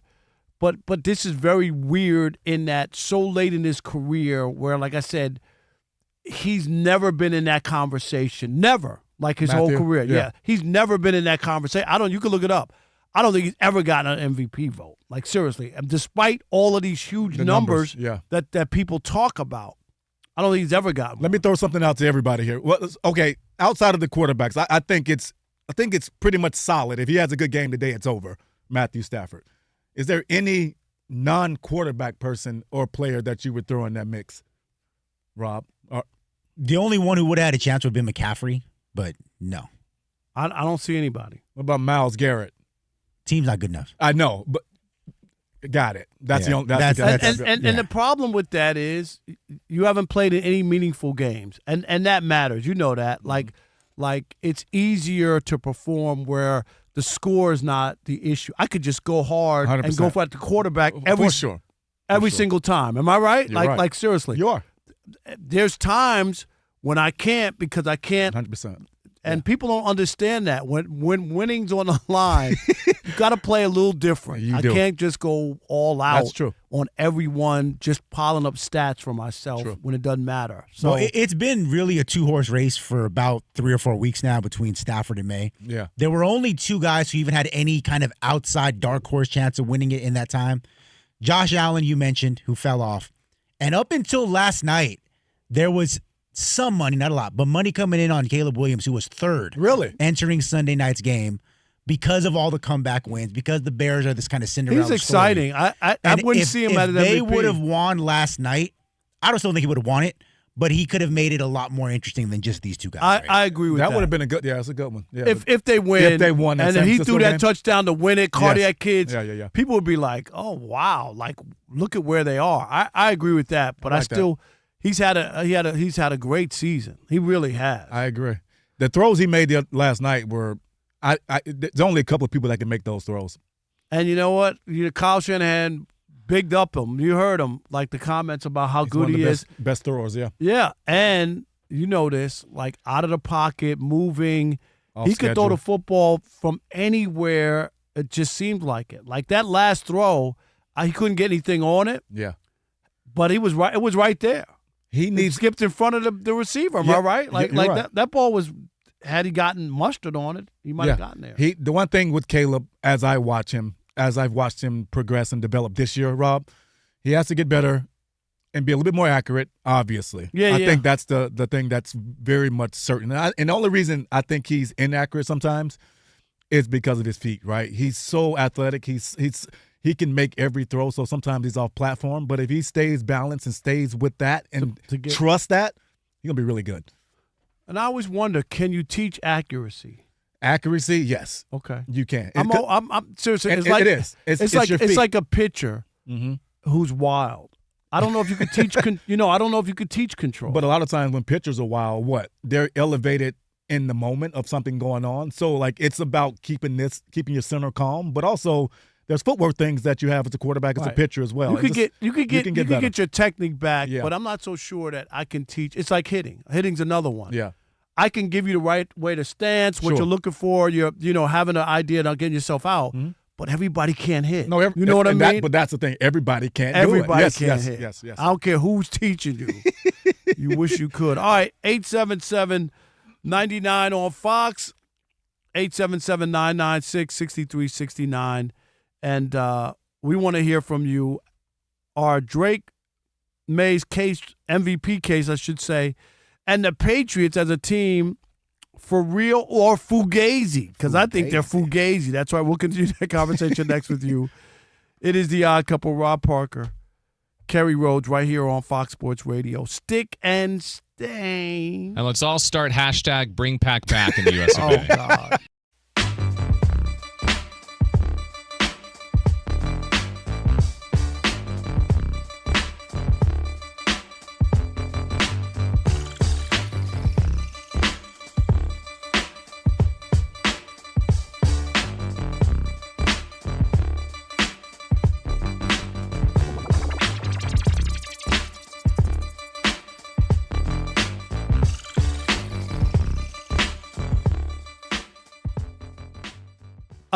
The idea about Jared Goff. I've been telling you this for a while, and I don't care what the numbers are. I heard Colin Cowherd talk about Jared Goff doesn't get consideration despite his numbers with the line quarterback or whatever. And people, I get it. He puts up coming into the game. I think he had 32 touchdowns. Rob G, check me if I'm wrong. No, you're and right. Just 5 interceptions. You're correct. Right? But of course, here was yet another big game where he wet the bed.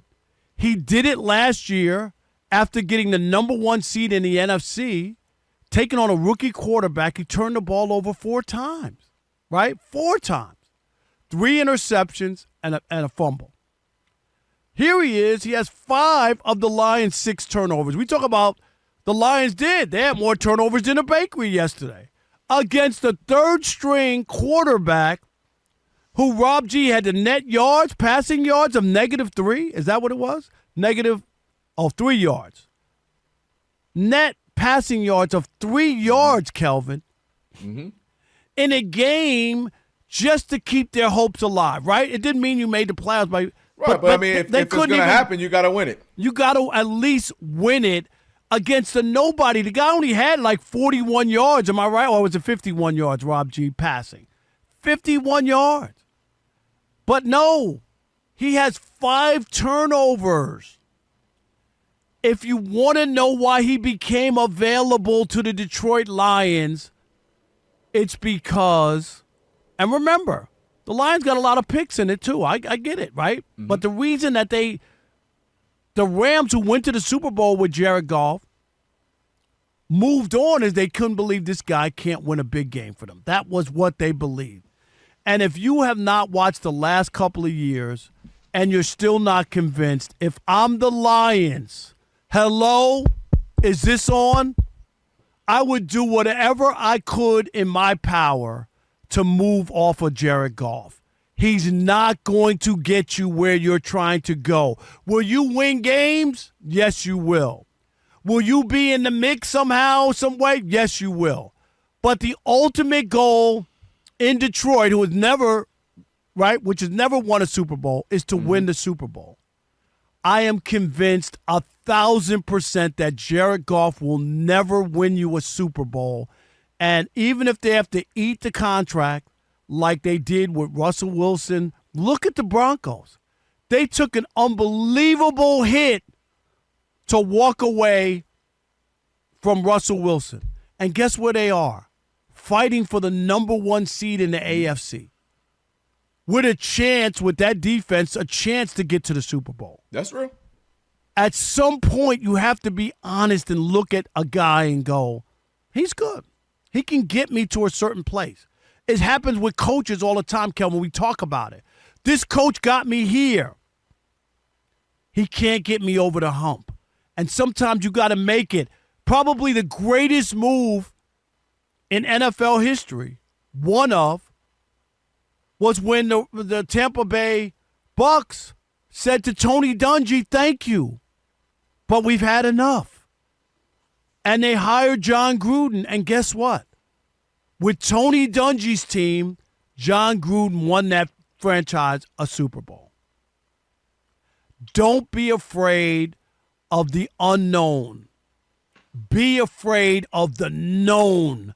And that is what you need to be afraid of. Be afraid of the known. The known is that Jared Goff can't win a big game when you need it. It's happened way too often for a guy who's put up the kind of numbers that he's put up. Detroit Lions, don't be satisfied. You still have a good nucleus, but you're not going to win anything with Jared Goff. I'm convinced of that.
Tiger.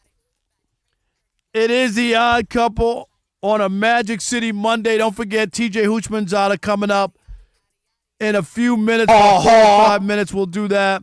877-99 on Fox. I am moist after that. And we are talking about Drake Maye and the Patriots. Are they for real or fugazi? 877-99 on Fox. My main man, Max in Georgia. You're on the Odd Couple Fox Sports Radio. What's up, Max? Happy holidays. What up, my guy? Hey, so we're going to disagree a little here, and that's okay because, good conversations have good disagreements. 100%. If you agree with everything I said, you wouldn't listen to the show.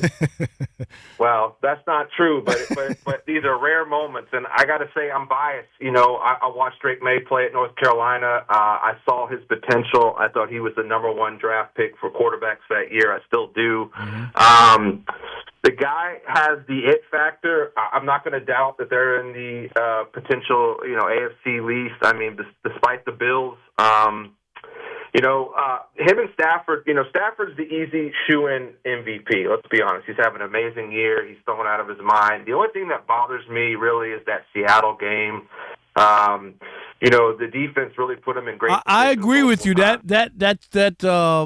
fourth quarter and he didn't remember. He had like three and outs in a row, and that was a huge game. Drake Maye's doubled his touchdowns this year. He's already at 30. He's over 4,000 yards passing. He's at 71% completion. I mean, it's hard to argue that. I'd love to see that in the Super Bowl. I'd love to see the matchup, Patriots-Rams. Maybe that could settle it. Ooh. But I think there's no doubt the youngsters in the league of quarterbacks, you want a Drake Maye to represent that. Yeah. So I got to say. I'm not knocking Drake Maye and what he's done. I'm just saying, Max, the level of competition, and sometimes maybe that's why even Brady didn't win as many MVPs as you might have thought he would have won. Yeah. Right? No, it's going to take time. I mean, for us, and even with Drake Maye, I mean, this is a great year, but it's just 1 year. He has to do it a couple of years, in my opinion, to be that guy. But I do like Drake Maye's game. All right, let's squeeze in one more. Stan in Grand Rapids, Michigan. You're on the Odd Couple Fox Sports Radio. What's up, Stan? What's up, Rob? Hey, do you know Kerry? I don't know if Kerry knows. Howdy Doody is from Grand Rapids, that TV show? Yeah, of course. Yeah, from Grand Rapids, Michigan. Sure, yeah. Did you know that, Stan, or no? No, I did not know that. Yes, it was a local show in Grand Rapids. I'm 53, Rob. I'm okay, 53. You're young. All right. But I did not know that. That's good. Hey, appreciate that. Yes, sir. They are for real, man. I think watching Drake Maye, he looks like a franchise quarterback. Yep. Defense is flying around. They're young, athletic. They're all well coached, and schedule is soft, yes, but I think they're for real. I think they're on the 13-3 may be a little bit of an overachievement, but that's probably related to the schedule. Do you trust their receivers in the postseason? That's the one question. But I mean, I think if they run the ball, Maye can take care of it, and we'll see. We'll see. Here's the other thing too. They're young. And here's the other thing. All those teams you beat up in the regular, you won't see any of them in the playoffs. Like that's the difference, and that is always what I'm afraid of. And game planning is very specific in the playoffs too. Exactly. It's different. So, all right. Thanks so much, Stan. Appreciate you, Grand Rapids, Michigan. That's right. All right, let's get you caught. Howdy doody time. Let's get you caught up with Mr. Steve DeSager. Monday night football matchup is at Atlanta. Falcons and Rams are scoreless in the opening minutes. Each team went 3 and out with their first possession. Rams wide receiver Davante Adams with a bad hamstring is out officially. Chiefs coach Andy Reid plans to return next season. He turns 68 in March. Browns coach Kevin Stefanski would not discuss his future there. Cardinals coach Jonathan Gannon said he expects to retain his job. Patriots first-round tackle Will Campbell could return to practice this week. He's on IR with a knee injury. Packers linebacker Micah Parsons said he was having surgery today on his torn ACL. Lions wide receiver Amon-Ra St. Brown is day-to-day with a knee injury. Bears linebacker Noah Sewell is believed to have a torn Achilles. Chicago wide receiver Luther Burden is believed to have a quad injury, not as serious. The Bills say kicker Matt Prater is trending toward a return this week. He's been out with a quad injury. Kicker Michael Badgley was cut. The Chargers will rest quarterback Justin Herbert this Sunday at Denver. The Broncos have already clinched the AFC West title. Trey Lance will start for L.A. With the Chargers' patchwork offensive line, Herbert has been sacked over 50 times. Denver will clinch the AFC's number 1 seed with a victory this weekend. The Ravens say this week's status of quarterback Lamar Jackson to be determined due to the bruised back. Baltimore ends the regular season Sunday night at Pittsburgh, AFC North title on the line. The Colts are still deciding on a starting QB for Sunday, they say. Houston will play its starters. There's still a chance that Vikings quarterback J.J. McCarthy, after the broken hand, can play this weekend, but the Raiders say quarterback Geno Smith, after yesterday's ankle injury, is likely out. Washington quarterback Marcus Mariota, with quad and hand injuries, has yet to return to full speed movement. Notre Dame coach Marcus Freeman is staying with an enhanced contract, reportedly. Penn State's new defensive coordinator will be Danton Lin from USC. Clemson fired offensive coordinator Garrett Riley. Auburn wide receiver Cam Coleman will transfer. Georgia Southern defeated Appalachian State 29-10 in a bowl game today. Among the many NBA contests tonight, Milwaukee's in action and down 75-74. They're at the line at Charlotte with about 7.5 to go, third quarter. Phoenix leads at Washington 77-62 mid-third. Washington with a 7-23 record. Golden State's only 16-16. They're ahead at Brooklyn 53-52 late in the second quarter. Players of the week in the NBA, Kawhi Leonard of the Clippers in the West, Jaylen Brown, Boston in the East, and in the NHL among the 11 games, Washington tied 2-2 in the second at Florida. Second period, Rangers tied 1-1 at Carolina. Back to you. Thanks, Steve. Appreciate it. It is the Odd Couple on a Magic City Monday. Now let's welcome in the man of the hour. He is T.J. Houshmandzadeh, the former Pro Bowl wide receiver and, of course, co-host of Up on Games, Saturdays on Fox Sports Radio. There it is, the music. Hey. What up, TJ? Hey. Hey. How are you? Yeah, what's up, fellas? Doing great. All good. Hey, let's start with the 49ers and the Bears. Of course, the 49ers won the game, but the Bears showed something, man. I was really impressed. Like, no moral victories and all. I'm not into that. Yeah. But if you're the Bears and you leave that San Francisco after that, you got to feel good about your team. You feel good that offensively, right? Oh, Caleb Williams is what everybody. Well, I'm one of the few that was in his corner. No, right. Most people. I'm one of the few. Everybody gonna jump on the bandwagon now, but it wasn't many of us last year. Offensively, it just goes to show how a great coach with great timing and a great plan can just change the entire trajectory, not only of a player, but of an offense. And Ben Johnson, defensively, they're going to have to figure some stuff out, man. Like, the Niners shouldn't have shredded them the way that they did. Oh, it was ridiculous. They got to do something about, because they have a really good defensive players. But Dennis Allen and that defense, they got to figure that out. But offensively, I like what Roman Dudes, they didn't even play. Yeah. So when he comes back, they're going to be even better. So offensively, I love it. Defensively, a lot of work to do. You know, I mean, everybody's talking about Kyle Shanahan and, you know, the masterful coaching job that he does. And, you know, they want to give him his flowers this year as well because his team fought through injuries, obviously have a chance to win the number 1 seed in the NFC. We were debating it earlier, TJ. Does he need to win a Super Bowl for this year? I think he does, TJ. To be validated. Be validated as what? As a great coach, like I've seen. He's a great coach, man. No, TJ. I'm gonna push back on using the term great. Okay, seriously. And here's why. Because when you say great, then what is Bill Parcells or what is Andy Reid or what are those guys? He hasn't won anything, and in fact, they're great also. No, they're great also. No, there's no wait a minute. But he hasn't won anything, and not only that, he's lost some of the biggest leads in Super Bowl history as a coach, where his offense at the end of games have been terrible, TJ. That's why I have a hard time. You never say Marv Levy's one of the greatest coaches in the NFL. You know why you don't say that? Because he lost 4 straight Super Bowls. You don't say Bud Grant, with the Vikings who went to 4 Super Bowls, is one of the greatest coaches. You know why? Because he hasn't won. And I'm not saying that he might not get there and then you could crown him and all that, but to say he's great and he has 3 horrible Super Bowl losses on his record is hard for me. So he has 2 horrible losses on his record. 3. No. 28-3. He counts the coordinator when TJ. He wasn't the head coach. He wasn't the head coach. TJ, you watched the end of that game. Come on, man. I know.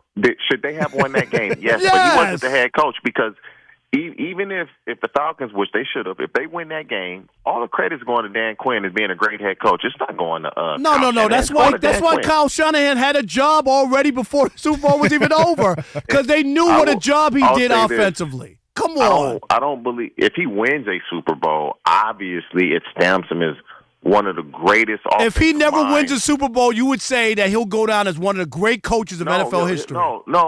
He'll just go down as a great coach, not as one of the greatest to ever coach. No, but they're not winning. The Niners aren't winning the Super Bowl. They don't have enough firepower. That's what I said too. They don't have enough difference makers on defense. They're not winning a Super Bowl this year. But I got a lot of friends that are Niner fans that would be like, "Oh man, they need to fire Kyle Shanahan." I'm like, fire Kyle Shanahan if you want to, and you're gonna really see what it is to be in the basement. Yeah, but what's the difference if you're still not going to win? Like the worst feeling in the world to me, and if I'm a fan, I don't want to just go to the front of the Playboy Mansion, okay? That's like a tease to me. You want to get inside. You want to get inside, TJ. I want to get in. Can I get in once? I'm not saying he got to win every year. Yeah. But you can't tell me if they go again. I'm just saying, say they go to the Super Bowl and they lose again. Ain't no way. That's why Niner fans are so frustrated. They lost 2 Super Bowls where they had 10-point leads in the fourth quarter. They weren't down. Yeah. I mean, they were up in 2 Super Bowls. But again, it's such a they're up 10 points. They're up 10 points. Defense, can you bring this home for us? Can you bring this home for us? Yeah, but offensively, we struggled offensively. Yeah, because he's throwing the ball instead of running it when you're supposed to eat the clock. And this is why I believe if the Niners were ever in that position again, lesson would have to be learned. If it isn't, then it's a problem. Like 28-3, you literally can just run the ball, let the clock go down to 2, and the game is over. Yeah. You know that. You don't even have to be a football coach to know that. I mean, come on. That's the part that's so hard for Niners fans. Is a really good coach. I believe he does more with less than anybody in the league. Yeah, no, I agree with that. TJ, go ahead, Rob. No, since you're very demonstrative in saying they're not winning the Super Bowl. I agree with you on that, but in that same breath, who's your favorite to come out of the NFC then? Ooh, wait. Like, you just don't know. I know. Jalen Hurts and the Eagles, they have the best team. Dude, he didn't throw for 1 yard in the second half. That's crazy. That's crazy. 0 for 7 or 8? They had 17 yards in the second half. 0 for 8. I get it, the elements, but he did this earlier in the year also where he threw, I believe, for 1 yard in the second half early in the season. Like, that is mind-boggling in today's game with those receivers, with those type of weapons. And so if I would have to pick a team, I would say reluctantly the Eagles, but I believe the Rams are the best team offensively and defensively. But it's just something like when I watch them, I think they can do it. And then you watch the Monday night game. Yep. They may end up winning, but they're struggling with the Falcons. Yeah. And they struggled up 30 to, 16 or 14 against the Seahawks and let them come back and win. Yeah. Like, Super Bowl caliber teams don't do this late in the season. You may do this early in the season, not late in the season. So if I had to take a pick, I would go to Eagles coming out the NFC. Okay, let me ask you about the Patriots and what do you make of them? Oh no, I want to first ask you about real quick Josh Allen missing that throw. How does he miss that throw to win the game there? Just like wide open, and I it just was shocking. Rushing, he rushed himself, falling away to the left. But me personally, the Eagles struggled. They couldn't stop us the last 2 drives. Their defense is on the field. We run a ton of plays offensively. I'm at home. Man, I'm kicking the PAT. That's what I said, TJ. I'm kicking the PAT. I said the same thing, brother. They haven't thrown for 1 yard. They haven't thrown for. It ain't like you on the road. It ain't like had you struggled all game. Yes, your last 2 possessions, it wasn't a struggle. No, you went down the field and scored both times. I'm kicking the PAT. I'm at home. This team can't do anything to stop us. Right. And better yet. All right. Hey, real quick, 2 things. Should Pete Carroll get another year? I say no. No. And should Aaron Glenn get another year? Why I would say he get no. another year? Why? What has he done to warrant another? He said out his own mouth, "We're going to compete this year." Yep. That's what he said. Mm-hmm. So if that's what you said, I got to hold you to that. You got your quarterback that you wanted. Yep. And we're not rebuild. We're gonna compete right away. You didn't compete right away. You got to pay the price. What about Aaron Glenn, real quick? We got to go, but I'm just curious. Aaron Glenn, I would give Aaron Glenn a chance just because it's his first year being a head coach. No quarterback. He's going to have to figure out. He picked this quarterback. He told you Justin Fields was this guy. But it's not going to work. That's not going to work. That's not going to work. He has to be able to figure out. Number one, you're a defensive coach. Yep. Let's be good on defense. And they're not. I can't be down 35-3 at halftime. No, I can't have that happen. Right. We're going to be good on defense. I'll get the offense. But you can't be a defensive coach and you struggle at why you got hired. Yeah. No doubt. You got hired to be a defensive guy. Make your defense play good defense. All right. TJ Hushmanzada, always a pleasure, my man. We appreciate you. Thank you. TJ. Hey, you know what they need? They need Kerry on that staff. So go ahead, Aaron. Go ahead and put Kerry Rose on that staff. Kerry, you ready? TJ, you want to coach? TJ, I ain't coaching at all, my sure? brother. You good? No, they want you to play, Kerry. Play? No, that's a wrap. No. Hey, it can't be any worse. No. Nope. All right. Hey, TJ, appreciate you. Thank you, my man. All right, fellas. All right, TJ. Right. Yep. All right. One errant pass. That's right. Could haunt an AFC team for the rest of the season. I wonder who that is. We'll continue that next here on The Odd Couple, Fox Sports Radio. Stick and stay. Because guess what, Rob? I have the answer in the U.S. of A. There we go.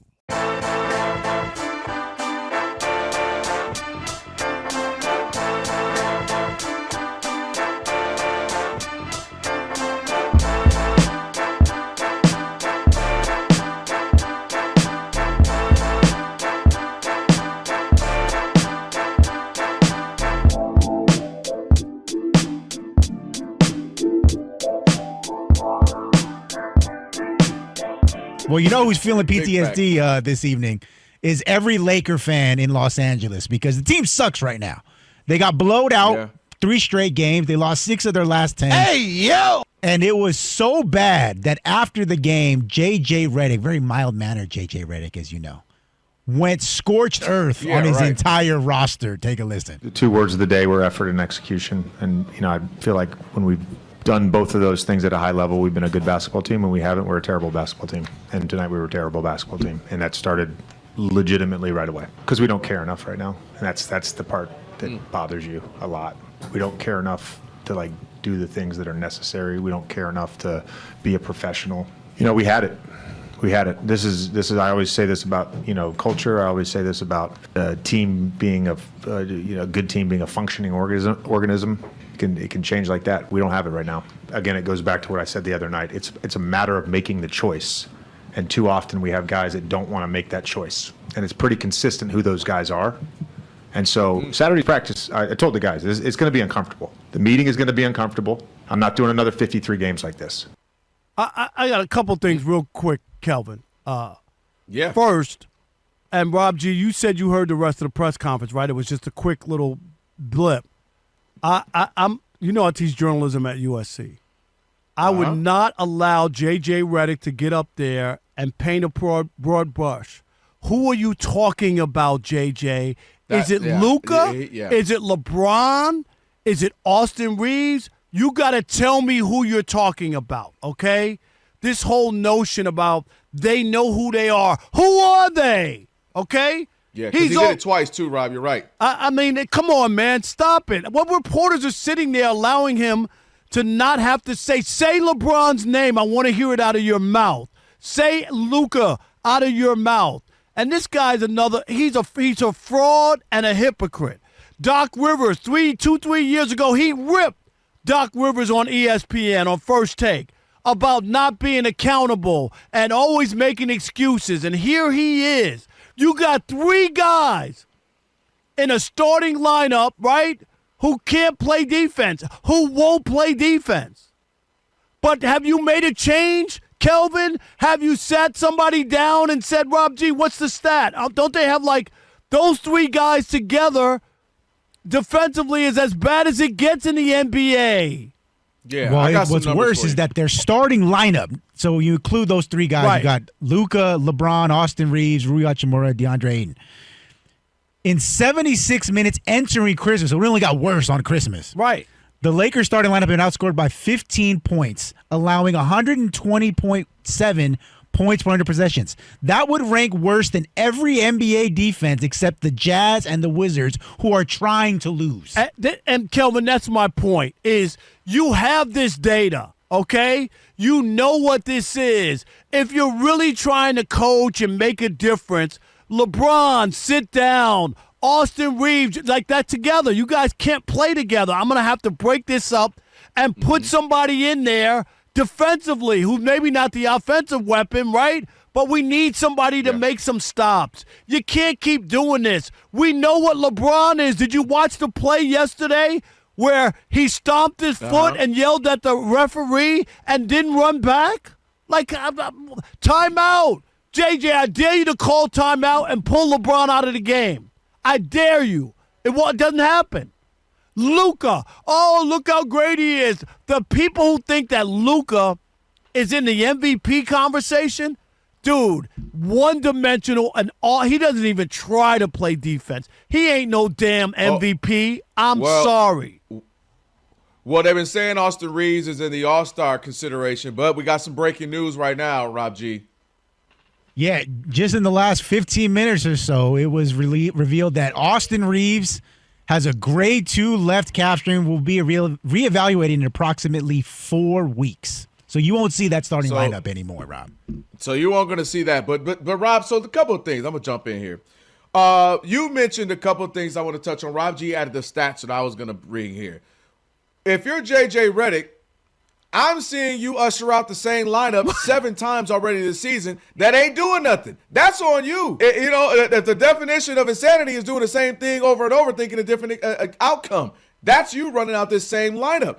That is you running out a lineup that's a given. You got a 41-year-old who we know can't play defense, and it's almost impossible for you to even ask him to play defense at the rate in which you need it. We have a Luka Doncic who has never been known to play defense, and now you have those 2 playing together, and an Austin Reeves. And what do we like to bring up all the time? Austin Reeves is the guy that other teams pick at. That's the guy they go at. So you got 3 of them in the same lineup at the same time, and DeAndre Ayton, who is not an overwhelmingly a dynamic big man who blocks shots, changes shots, and is an enforcer.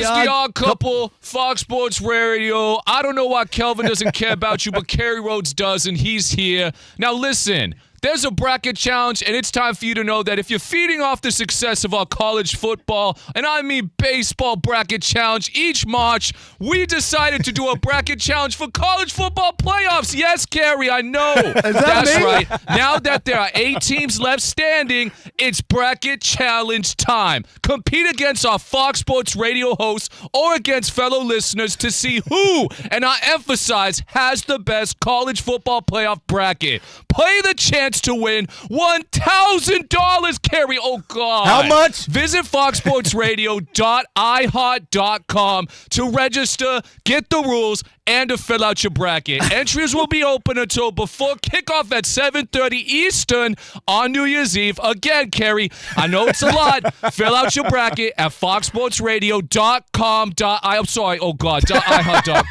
for your chance to win $1,000. Oh, Thanks, Rob. All right, Very Rob. nice. How much was it, Rob? How much money? $1,000. Do I sound like that? When people imitate me, I'm just like, really? I know I got the heavy New York accent. No, Rob, that was you. Was that me? That was you recorded. That was you. You recorded Oh, that. no, I Yeah, yeah. recorded that. I'm Yeah, sorry. What am I thinking? That's for you from yesterday. Yeah, thank you very much. Rob G, we talked about this. The 2-point conversion. Mm-hmm. And Rob G, there's ramifications by them losing that game, correct? Yes. Big time ramification. But first off, if you miss the play in question, you guys talked about it. They go and get should have been the game-winning touchdown if they had made an extra point earlier in the game. Exactly. Well, that was the one that, yeah. They could kick the extra point, go to overtime, or go for 2 in the win. Buffalo goes for 2, and here's how it sounded on the Eagles Radio Network. Bills will either fail on a 2-point conversion and the Eagles will win 13-12, or the Bills will convert the 2 points and the Bills will win 14-13. Allen puts a man in motion. Allen looks. He's back. He's firing, and it is incomplete. The Eagles win. The Eagles win. Now there's 5 seconds on the clock, but the Eagles are going to win. He threw a pass for Shakir, and it wasn't even close. Who called that? I know. And you see the way he quickly said, Eagles win. We want to know. Eagles win. He wasn't very descriptive originally, like when he was doing it, because it was really missed. But how hurt are the Bills from that, Rob G? Is the difference between being a 5th, 6th, or 7th seed? Is that? Yeah, well, now it's all on the table. Before it wasn't. Now it's possible they could end up in any one of those 3 slots. It's kind of confusing here. But if they lose to the Jets outright, that is 7th seed, that's not going to happen. So we'll cross it off the list. I was going to say, they're not losing to Kerry's team. Hey, relax. If they win, they're guaranteed the 6th seed unless the Chargers, Texans, and Jags all win. Then they're back to the 7th seed. So that's kind of tricky. They could get as high as the 5 seed if the Chargers lose, which they might. Herbert's sitting. Herbert's not playing, yep. And one of the AFC South teams loses. But again, all of this could have been avoided had they just won the game yesterday. Had they won, they could be competing for the AFC East title. Correct? Okay. That's crazy. But the Eagles are going to win. The Eagles are going to win. But how does he miss that? You said this before. Yeah. Had that been a game and Lamar threw that pass in that situation, would he have not been crucified? He would have been crucified. Or if Caleb had like that, the same kind of scenario. They've been crucified for less. Right. Yeah. I mean, the guy won the MVP last year. Dude, that was so wide open. Rob G, you could have made that. It was an egregious throw, right? That one, the 2-point, but also the one before that, he missed the receiver in the end zone on the go-ahead score as well. It was a bad game by him. And like you said, it cost him a lot right now. Yeah. They're in trouble, yeah. All right, hour number 3. My goodness, time is flying. And there'll be some games on the line come up on Sunday. But the Eagles are going to win. Thank you, Eagles. We are Fox Sports.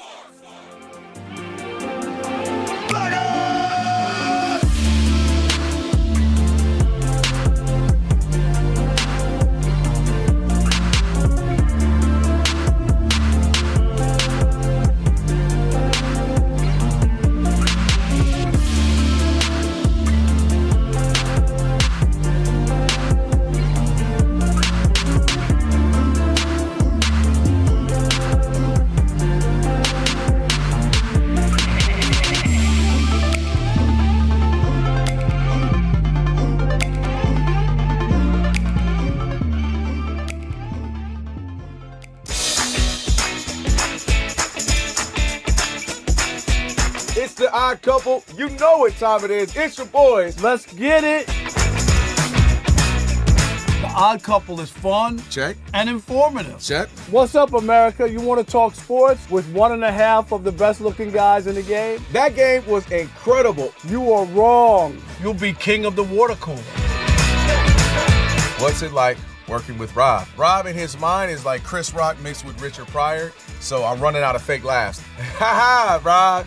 Rob is very passionate, son, you ain't ready for this. Well, I don't have BS in my game. I'm straightforward. I'm honest. You say Brady's the greatest quarterback of all time, but Eli Manning beat him twice. And, of course, it doesn't hurt that I'm right most of the time.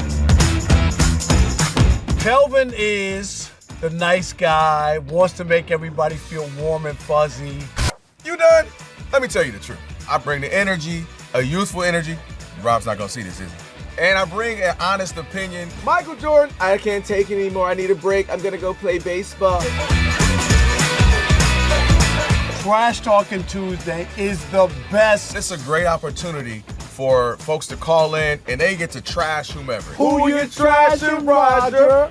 I'm trashing LeBron James and Michael Jordan. Oh, okay. They can't even hold Wilt Chamberlain's shoes. Stop talking about the king like that. It's a new era. Let LeBron be the best, please. I only recognize one king in the United States, and that's Burger King.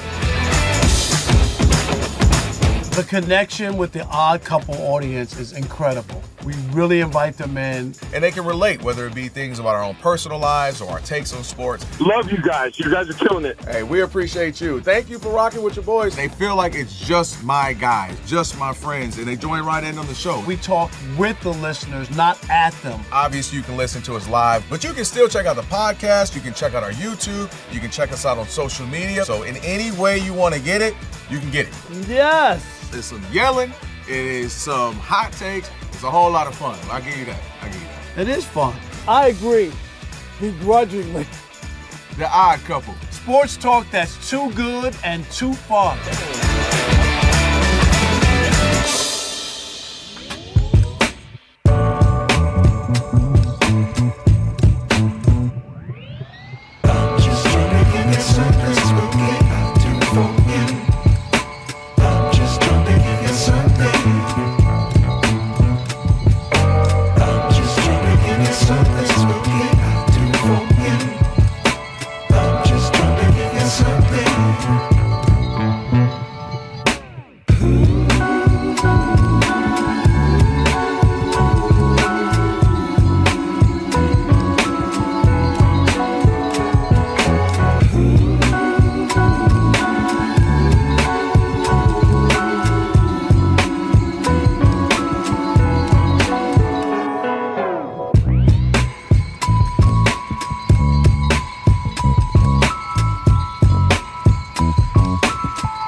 Early lead for the Falcons at home. Quick NBA note.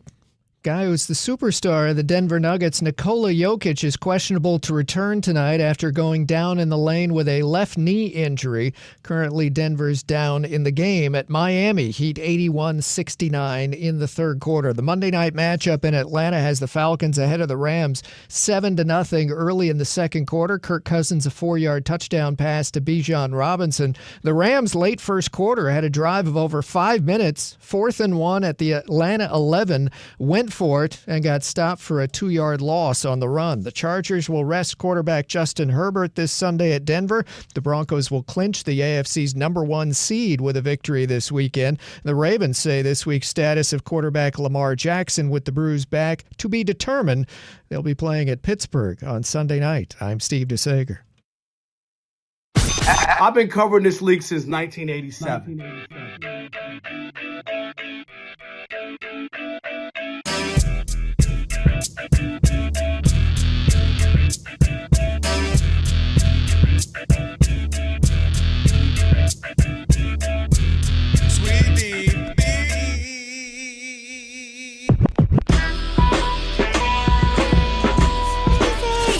Can this sports writer and this sports fan share a radio show without driving each other crazy? Now, live from the Fox Sports Radio studios, here's Fox Sports Radio's Odd Couple, Rob Parker and Kelvin Washington.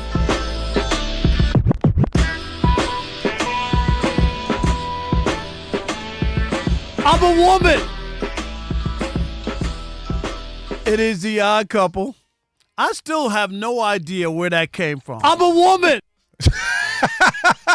It was like I was quoting somebody saying that, and of course we'll never know, Rob. We'll never know. I don't know. I think it was actually a video you sent us from that Golden Girls cruise. I knew that was coming. Unbelievable. I'm a woman. I'm a woman with a gray beard. Yeah, I'm a woman. The shorter shorts. The cargo shorts. The cargo shorts. It is the Odd Couple. Hour number 3. Rob Parker, Kerry Rhodes, and with the iHeartRadio app, you can stream us wherever you happen to be. That's right. Catch us and all of the great Fox Sports Radio shows live 24/7 in the new and improved iHeartRadio app. Just search Fox Sports Radio in the app. Stream us live all day, every day, and be sure to select Fox Sports Radio as one of your presets in the iHeart app so that it'll always pop up at the top of the screen. Lot to get to here in hour number 3. I can't believe this is, you were just saying it before, this is the changing of the year 2026 right around the corner. Yeah. Kerry and I will be doing The Herd on New Year's Day. That's right. So we'll be here from Rob G, what time does that show come on? Noon to 3 Eastern? Yes, right? That is correct. Yes. Noon to 3 Eastern, so we'll do that show. And then I'll swap out Kerry for, I think, Martin Weiss. And then I'll do You're doing back-to-back? Oh! What'd you say? I said all these light skins look alike. Yeah. Racist. What? I'm just saying. Wow. No, Bud Mexican is there. No, but I'm doing two shows. You're doing 2 back-to-back. Not back-to-back. Oh, you got the little gap in between. Because, Covino and Rich, right? Don't they come on between us? So I'll have a 2-hour break. I'll eat something and then, be ready. No, you'll have 4-hour break, Rob. Yeah, 4 hours. I'm sorry, because there's 2 other. What's the other show? That's right. No more whatchamado. Oh, jeez. You forget there was that show, the Doug Gottlieb show? I forgot. I forgot that. Rest in peace to the Duggar, man. You heard this guy? It's too soon, bro. What? Got rid of what? He's still warm. Thingamajig. Right. Yeah, that's crazy. Come on, man. All right, so Elijah, our social media guru, and I just never heard of him. Pull the curtain back. There are people on the chat for YouTube saying, Rob G, where's the Aaron Rodgers topic? And I just want to pull the curtain back. I tried to push through an Aaron Rodgers topic, and Rob G had no interest in it on today's show. He said, I don't like, what's the topic? Like, the Steelers never beat the Browns at home. That's right. They don't. Like, they've lost like 5 or 6. 4 in a row. 4 in a row, whatever. So they don't never beat them there. It was pass interference in the end zone. Rodgers threw that dime in the end corner of the end zone. Stop. What possibly could you talk about? Stop, Rob. So, well, here we go, Rob G. We're going to get to the Steelers here in a second. Before we do, the odd mob, the YouTubians weighing in hot and heavy. I already know. I hope you guys got thick skin because they coming at both of your necks. Both of us. Both of y'all. What'd you do, Kerry? I don't know. They come at my neck every night. So. Wow. Hey, yo. Hey, yo. Alex. Oh, that was good. Alex, you can let some slide. Not all of them. You don't need them know all. my Venmo, Rob. It's okay. Let's see here. Spider Mike says, Kerry Rhodes is terrible. How many times you going to say, and then pretend to write something down? Wow. I haven't said it. He wanted to say right there, but he couldn't. There's your boy right there. He can't do it. Where you at? He can't do it. Stafford just threw a pick 6. Legend. Scott Lewis says, Rob might not always be right, but he's never wrong. The Grand Wizard of Wrestling. I like that. And here's my favorite one. Underscore Apache says, Jesus, Caleb hasn't done a damn thing to deserve this much glaze. What? Both of y'all getting dumped on. Man. All we know is I haven't said anything. What's that scout? The part what's his name? pretending to write stuff down. That's what had me laughing. No, I did write stuff down. I threw it away. Look at the paper. There's words on it. There is. I threw the paper away. That's funny. That was funny. That's pretty good. All right. Big loss yesterday for your Pittsburgh Steelers. Setting up the Odd Couple Bowl. We'll get to that later this week. Yes, we will. Only one man can be right about the Pittsburgh Steelers. Rob Parker or Kelvin Washington. We'll find out who. But this you game, see the Jordans I got on, I'm right. No, you're not. Because if you miss this one, it's going to be tough. These are from Kelvin. Those are Kelvin? Yes. What was the bet? That was the Lions. Rob did his victory lap segment on Monday. Yes. Oh, he did. He called his shot. To potentially lose this one. No. So I didn't say it was over. Yes, you did. No, I didn't. Kelvin, you were wrong about the Steelers. I had 2 games. You were wrong. I didn't lose They're not yesterday. going to lose to Cleveland. Come on. I didn't lose yesterday. All they got to do is win the last game. That's right. That's all they got. Well, it holds double meaning, not just for you and Kelvin and the Odd Couple bet, the Odd Couple Super Bowl. According to ESPN's Adam Schefter, he said it on Pat McAfee today. I never missed Pat McAfee. That if Mike Tomlin and the Steelers lose this game on Sunday, winner take all. This time, it counts. That's right, against the Baltimore Ravens. That it is, quote, possible that he would step aside from the organization for good and either get into TV or hopefully find another gig. Did I do Must that? win for Mike Tomlin. Did I do that? Did I do that? That's what Mike Tomlin's going to say. Hey, I'll say this. I got a better step than that. It wouldn't be his choice if I was the Pittsburgh Steelers organization. If they lose and they're at home, they lose that game, and the Ravens get in and win a division when they've been awful all year, to me it would just be another 9-8 year with Mike Tomlin. At some point, again, he won the Super Bowl. It was a long time ago. They haven't won a playoff game since 2016. Right, Rob G? Is it 16 or 18? I'm always 18. 2018. They haven't won a Super Bowl since, a playoff game since 2018. Mm-hmm. Dude, they got to win. Like this is, they win a division, then you're doing something a little different than even last year when they made the playoffs. You won a division. You can win a home playoff game. Got a quarterback. Aaron Rodgers and them lost. What people don't even understand, what's Aaron Rodgers' record as quarterback of the Steelers this year? Do you know? 500? 8? How many games did he miss? 1? He missed 2 games. He missed 2. So he's under 500 then. No. What is He's he? 9-5. 9-5? Yeah. He only missed how many games, 2? He missed 2. The 2 games that he missed, they lost. Well, they lost. No, they I'm lost just saying. 7 so far. Okay. Yes. He's 9-5. So sometimes, you look at the record and go, well, it's not different. No, 9-5 is different from what it was last year when they lost their last 5 games of the regular season with Russell Wilson. My point is this. They got to make this happen. Like, this is – otherwise, Mike Tomlin had a great run in Pittsburgh. It's just time for a change, and that's all. It doesn't mean he can't coach or he can't go somewhere else.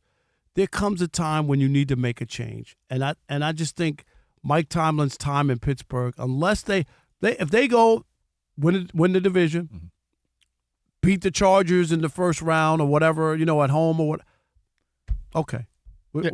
I'm good. You know what I mean? Like, as far as him staying and but if they lose and it's just another disappointing Steelers year, I'm done with Mike Tomlin.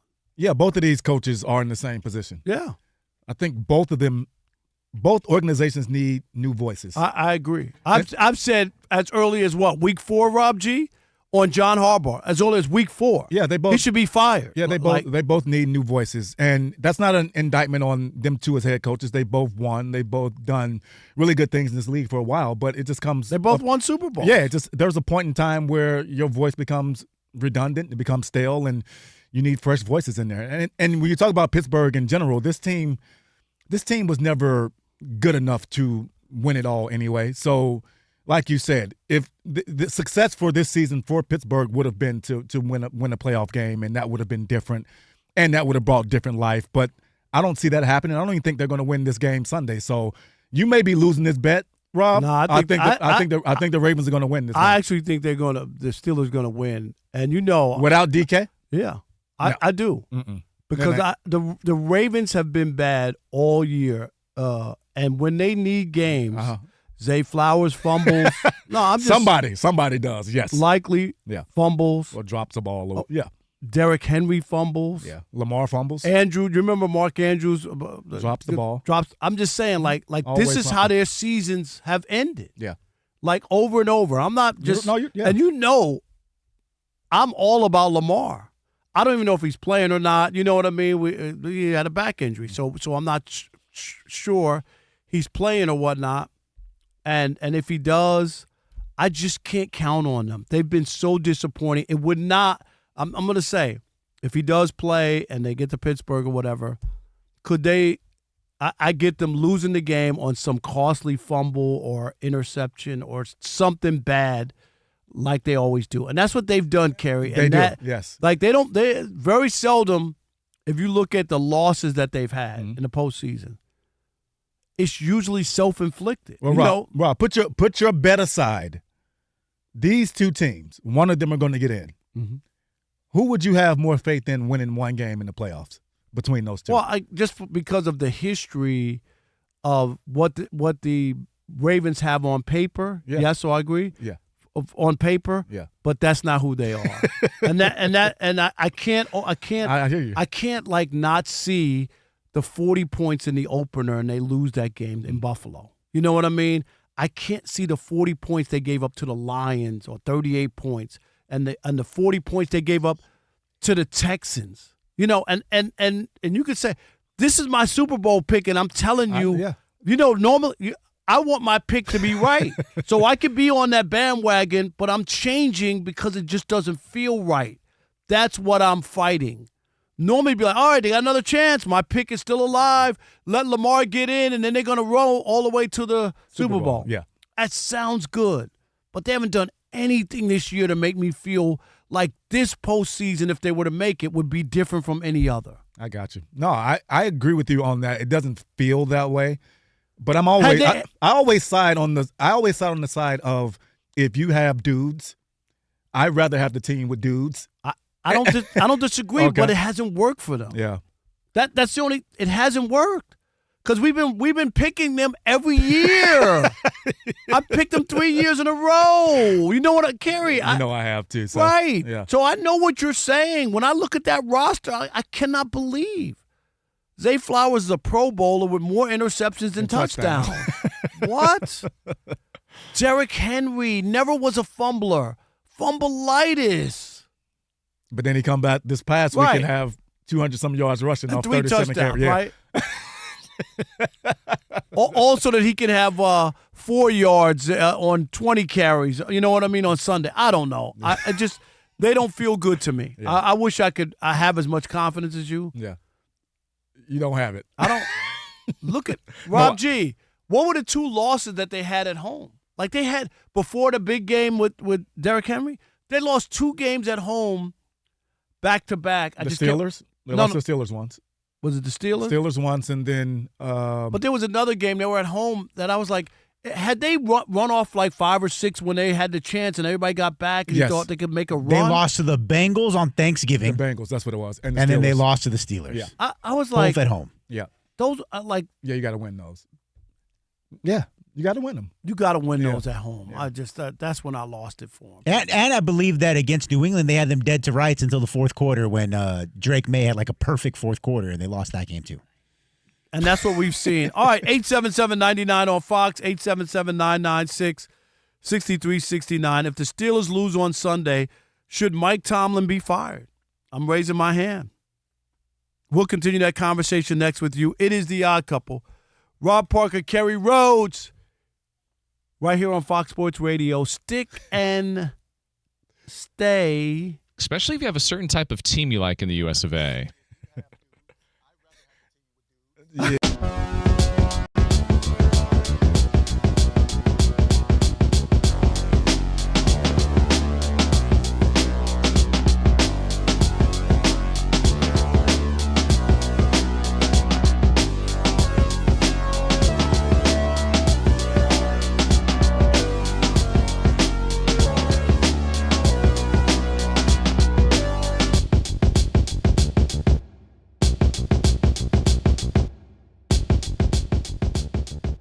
Kerry, so much stuff. Great Sunday night football game. Yeah. The Bears, who had a chance to win the game on the last play and just fell short. And the 49ers, their offense, over 500 yards against the Bears. Just an incredible. Yeah. And so, of course, everybody, because the 49ers won, all the love is going to Kyle Shanahan, right? The winner. I get all that. Yeah. Oh, my God, look at all the injuries. Look at where they are. They have a chance to stay home and have the whole run to the Super Bowl. And then the Super Bowl, of course, is at home, is in San Francisco. That's so right. they really have a chance to get there and maybe win a Super Bowl finally. Kyle Shanahan has been there twice, lost as an offensive coordinator with the Falcons. He was terrible job at finishing that game against Tom Brady and them. They had a chance to run out the clock, run the ball or whatever, throwing the ball, got sacked, a holding, got knocked out of field goal range, and Tom Brady not only got the touchdown, the 2-point conversion, and then won in overtime. Yep. Just a terrible loss. finish. Terrible. Like I'd have nightmares if I was the offensive coordinator after that. But I'm not going to have no love for Kyle Shanahan. Zero. And what I mean by that is he's got to finish the job and win the Super Bowl. We've seen this movie, winning a lot of games in the regular season, players in and out. This is not like new. Oh, my God, how do you do it? Because we've seen this before. Yeah. Doesn't matter who's the quarterback, right? It seems like his offense will be able to survive no matter who's out there. Yep. And so they've been to 2 Super Bowls. The time has come. So I think the only thing that's left for Kyle Shanahan is can he run a team, finish strong, and Rob G, he had some terrible numbers late in fourth quarters. Rob G, just throw these out to Kerry real quick. Kyle Shanahan, these are horrific numbers. Oh, it's tough if you're a Niners fan. Turn your volume down because this is going to get real dark real quickly. Guys, there have been 7 teams that have given up a 10-plus point lead in the Super Bowl. Kyle Shanahan's teams have lost 3 of those games, either as the head coach or as the OC. Of course, 28-3, the largest blown lead in Super Bowl history. He was 28-3! He's blown 2 separate 10-point leads as the head coach of the Niners. Those would be the second highest blown leads in Super Bowl history. Guys, between the 3 Super Bowls that Kyle Shanahan has been a part of, 2 as the head coach, one as the OC. Yeah. His teams have been outscored a combined 58-12 in the fourth quarter and overtime. Kerry, did you hear that? I did. 58-12 in winning time, 58-12. And that's why I refuse to give him a parade. I refuse to throw confetti in his hair. I'm not doing any of that about, oh, look at what Kyle Shanahan, he's a genius. Nope. Go win a Super Bowl. Go finish it. Am I being wrong? Am I being too tough? No, you're being fair. I'm going to give him credit for this year. And I say that just from the standpoint of we know what that team looks like at full tilt. They're not full tilt. They haven't been full tilt all year. And for him to be able to have this team right here isn't the most talented team. This team isn't the team that I thought even coming into the year would be in the position to be number 1 in the NFC. So I'm going to give Shanahan credit for what he has achieved. But you're right, Rob. He has to win the big one. And if he doesn't, he'll just be remembered as a good coach, a coach that won games. Who couldn't finish the job. And could not finish the job. You know who he would be if he does not get this job done? He reminds me of Andy Reid before he got it done. When he was in Philadelphia. When he was in Philadelphia, right? They went to 4 NFC championships. Exactly, and could not get the job done. Got Got to the Super Bowl. Andy Reid didn't leave Philadelphia because he did a great job. People don't even understand. I say it all the time. He didn't leave because they were like, oh, yeah, okay, you're great. Go ahead. No. Tony Dungy didn't leave Tampa Bay because he got the job done. They could not get over the hump. Yeah, no, this team, with Mike Shanahan, he has to win the Super Bowl. Though. With Kyle Shanahan, he has to win a Super Bowl, though, man. It's time. And this is the thing, Rob. If he does it this year, in my opinion, it'll be one of the best coaching jobs I've seen.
This is in my top 5. I'm not even kidding you. What's in your top 5? This song. Who is this? Little Ray Schremer. Yes, I do. I love this. Why? Binge drinking. When the people say This in your top 5. Top 10. Was I thinking?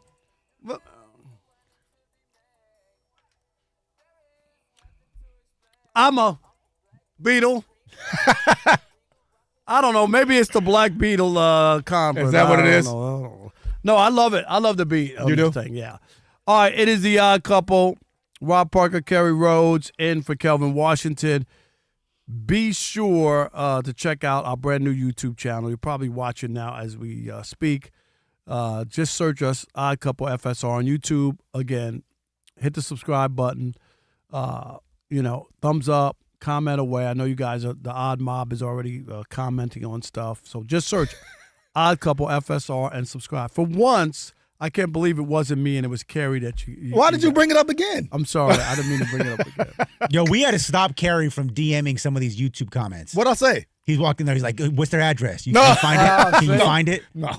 Wow. By the way, your guy, Stat Pafford, just threw another pick. No, there's a flag on the play. Whatever, he Flag sucks. Look at the joy in Rob's face when he sees that interception. He's so happy. I'm so happy. I watched the guy's career. Rob, what makes you happier? This is a serious question. No. And we'll go around the room. Everyone can answer. Okay, here we go. A Matthew Stafford interception or an Aaron Judge home run? Ooh, see? Gary's like, ooh. What makes you happier? What makes your pants a little tighter? Tighter pants. You know I don't root for teams. I don't care who wins or loses. You are fake news. Okay. But if you gave me those two, it would be the Stafford. I know you skew negative. I knew that. That's insane. And You'd be more happy because he threw an interception? And I'm going to tell you, Jaworski Tart, I just can't let go of that guy. Remember, Stafford threw the pick in that NFC Championship game against the 49ers. Yeah. You remember that? Right there. That was him like where a guy is like right on cue. That's his brand. It was right at that moment that would have sealed the game. And, of course, it didn't happen. Look at this. Oh, and B. John is gone. NB, you ain't catching him. See you later. No, you ain't catching him. It's over. Wow. Wow. 20-0 against the Rams. The team I just said was going to the Super Bowl. There Rob. you go. Yeah. That's your team. Yep. I'm glad you got you and your MVP. Oh. There you go. All I'm going to say to you, Kerry Rhodes, is where's your Messiah now? All right, 877-99 on Fox.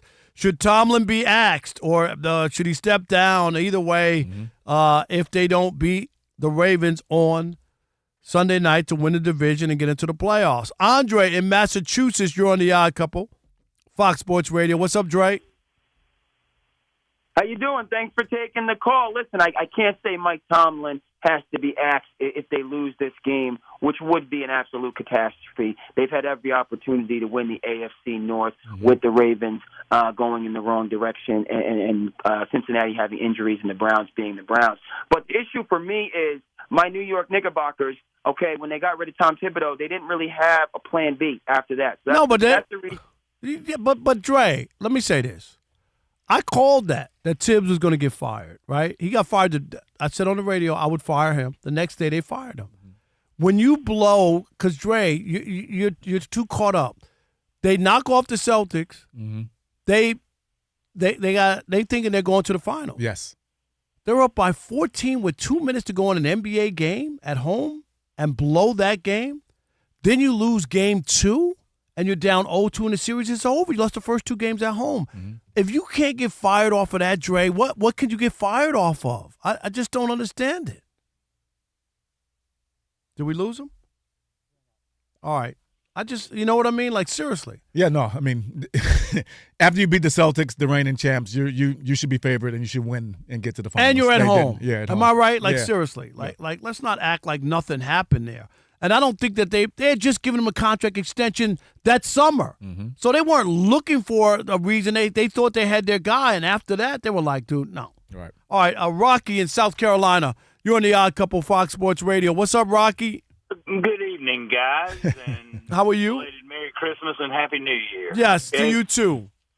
All right, so my take on Mike Tomlin, and Steelers aren't my team, but they're one of the great organizations in NFL history, and so if you're thinking about whether you like Tomlin or whether my thought is, and I'm going to relate to one of your colleagues in their afternoon show today because they were talking about. So if Tomlin goes, who are you going to get? No, but and they were talking earlier, and probably the top candidates would be Brian Flores or Robert Saleh. Well, they're former head coaches that were fired from their previous jobs. And so if you're going to replace Mike Tomlin in an organization like that, who are you going to get? Whether it be college football or whether it be the NFL, if you're going to get rid of somebody who has had a lot of success, okay, well, who are we going to replace him with? But here's my pushback to people who use that always, like, well, who are you going to get or whatever. Yeah. Yeah. Don't be afraid, okay? I've said this before. Okay. And hear me out, Rocky. Sure. Don't be afraid of the unknown. Be afraid. Oh, I agree. Be afraid of the known. You know what Mike Tomlin has been since 2018, where you haven't won a playoff game and you just bailed 9-8 or 9-7 or whatever it is. Like, you've seen this for 8-9 years now. Yes, he won a Super Bowl, but you can't hold on to that forever. And you can't be afraid of the unknown. Sometimes you go and you can't get over the hump. You bring somebody else in. You have all the pieces there, and the next guy gets you over the hump. The 2004 Pistons were a perfect example. They had a young Rick Carlisle as coach. Yes. But they didn't think he was ready to get that squad where they needed to go. So they go get Larry Brown, who had never won an NBA championship, but we all know at that time was a better coach than Rick Carlisle. They upgraded the position, and guess what the Pistons did? They won a championship the next year. You can go Tony Dungy too. Tony Dungy to Chucky Gruden. John Gruden, the same exact thing. They were knocking on the door. Rocky, the Tampa Bay Bucks were knocking on. They couldn't get over it. They couldn't get through. They go get John Gruden. They win the Super Bowl the next year. It happens. This is what we're talking about. That's all. Yeah, and I agree with you, Rob. And my question was somewhat rhetorical in that I agree with you, and then maybe you need to bring in fresh. Maybe it's a coordinator from somewhere or somewhere else. There's a lot of dudes out there that are probably very qualified, and sometimes you need a new face, a new voice, a new everything. I'm agreeing in that. So my question was somewhat rhetorical. I got you. You want us to name names. I got you. Thank you, Rocky. We appreciate it. We're up against it, though. Steve DeSager has the sports update, sports wrap, sports information. I'm going to get you updated. How's that? I don't know what to say. We just had the longest run in Atlanta Falcons history. Bijan Robinson, 93-yard touchdown run. Atlanta leads 21-0 over the Rams in the final seconds before halftime of the Monday Night Football game. For Robinson, his longest run, pro or college. He also had a touchdown reception early from Kirk Cousins. That long run of Robinson came one play after an interception. Second thrown by Matthew Stafford tonight. There was a pick six from Jesse Bates as well. Kirk Cousins, 7 of 11, 68 yards in the TD. Robinson, thanks to the long run, on 11 carries, 125 yards in the first half and the 1 TD. Falcons are 6-9, Rams 11-4, missing wide receiver Davante Adams with his bad hamstring. Running back Blake Corum is left with an ankle injury. Tackle Alaric Jackson definitely missed tonight, out with a knee injury. And until a moment ago, it was 4 first downs for the Rams, 3 touchdowns for the Falcons. The Chargers will rest quarterback Justin Herbert this Sunday at Denver. Denver will be clinching the AFC's number 1 seed with a victory this weekend. The Ravens say this week's status of quarterback Lamar Jackson and his bruised back is to be determined. Baltimore ends the regular season Sunday night at Pittsburgh to determine the AFC North title. The Colts are still deciding on a starting quarterback for this Sunday, they say. Reportedly, it will be Riley Leonard. The Raiders say quarterback Geno Smith, with his ankle injury from yesterday, is likely out this weekend against the Chiefs, who will start a third-string QB. Chiefs head coach Andy Reid plans to return next season. He turns 68 in March. Notre Dame coach Marcus Freeman is staying with an enhanced contract, reportedly. Penn State's new defensive coordinator will be Danton Lin from USC. Clemson fired offensive coordinator Garrett Riley. Update, it's halftime in Atlanta, 21-0 Falcons over the Rams. Injury in the NBA. Nikola Jokic of the Nuggets has left with a knee injury, hurt on defense when apparently a teammate backed into his leg.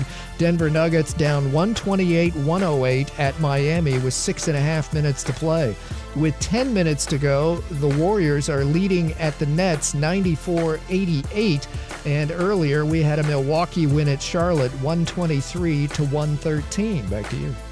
Wow. Thank you, Steve. Appreciate it. It is the Odd Couple.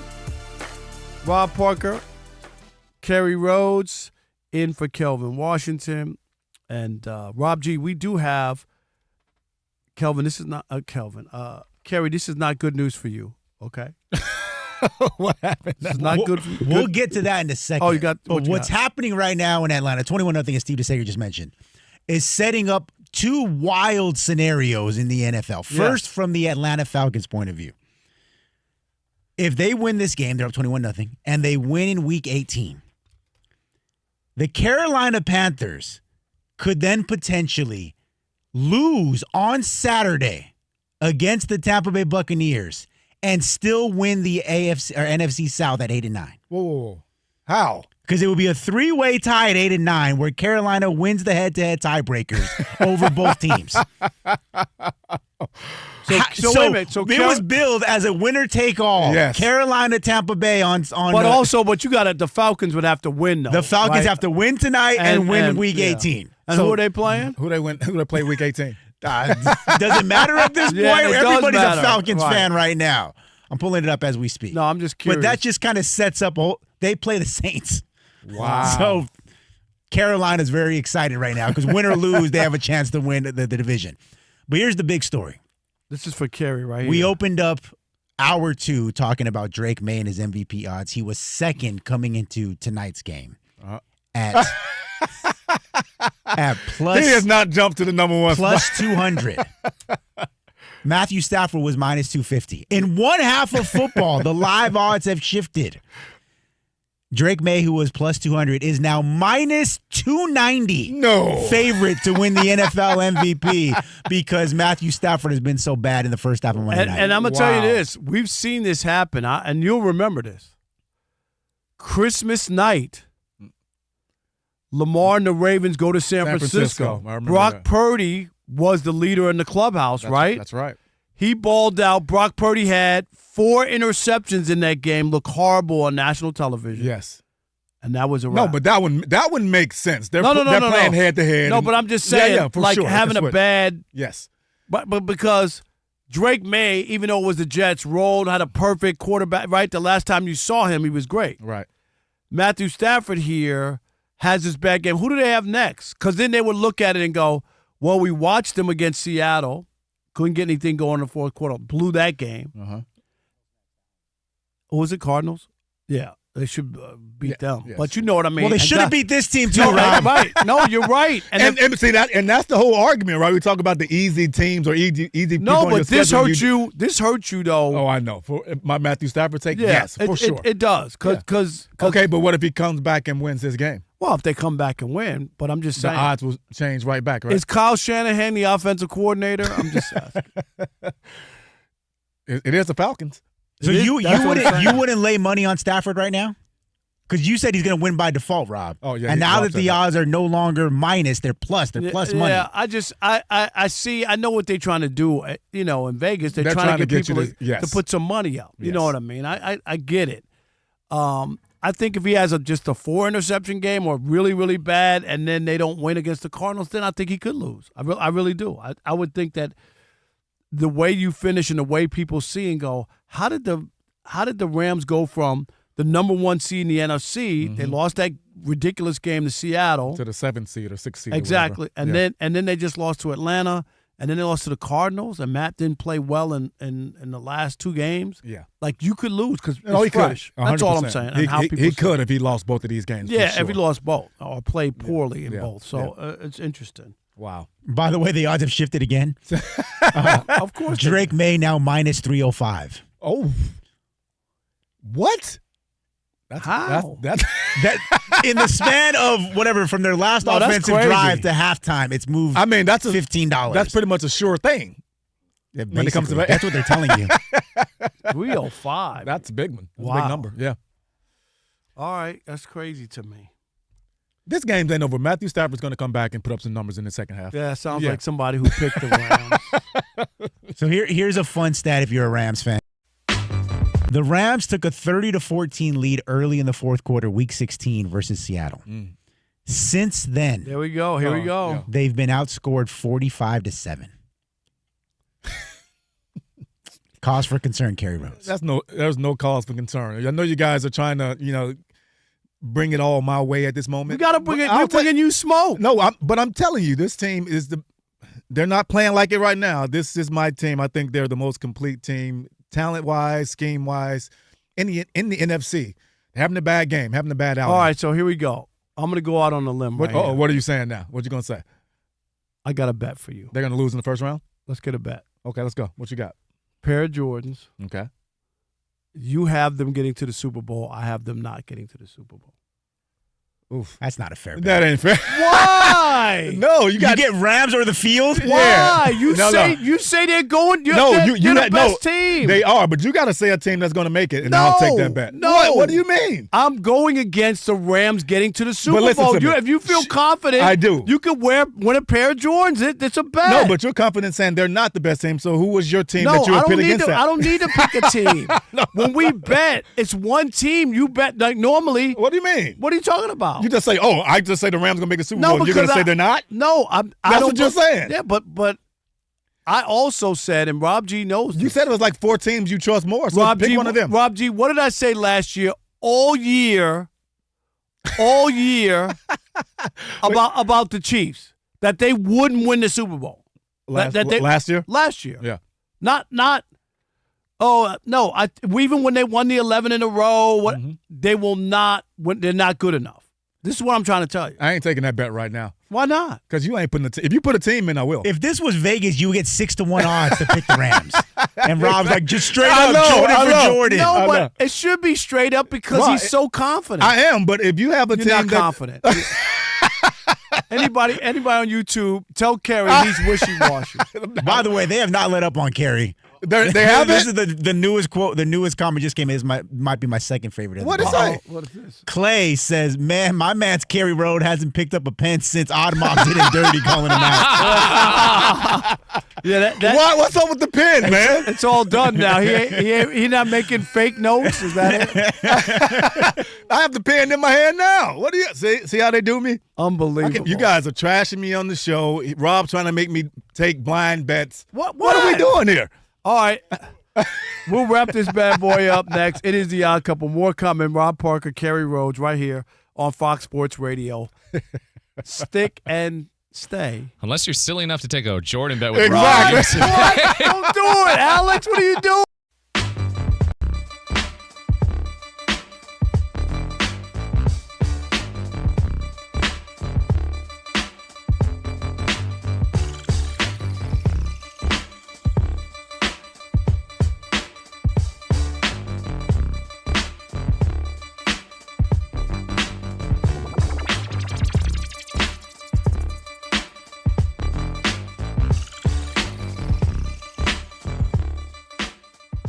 And then my favorite one was if I go back earlier in the chat when we mentioned on air, which is true, which is not slanderous whatsoever. What did we say? That Rob only likes black people and Jewish people. Yeah, what'd they say? They mentioned, yes, Ben Maller is Jewish too. Yep. What? Yeah. And another one says he likes them all except Doug Gottlieb. Oh. There's always an exception. There's always an exception to every Everybody's rule. got one. No, Everybody's he likes practicing. Doug's Is that not what practicing. it is? He's not practicing. Oh, good point. Touche. Yeah. I love all people. Now, you've known me for all these years, Alex. Oh, that was too many L's in that all. I don't know about all people. Alex?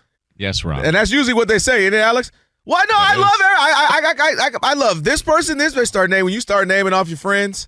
I'm not naming off of friends, but I'm a people's person. I don't like it. Who do I not like is what I'm asking you. Have you ever met some? What do you Would you like me to name them? 5 people that we all know. Let me hear. I want to hear the names. No, Doug just say the Gottlieb. name. Yeah. He didn't even argue it. No, I want to hear the whole list. You want me to name people that just work here? We're going to get in trouble. I'll do it if you want me to. I want you say to it in do our it. ears. Say it in our ears. Say it in A our weekend host that thinks he's funny, but maybe not funny. Oh, yeah. Yeah.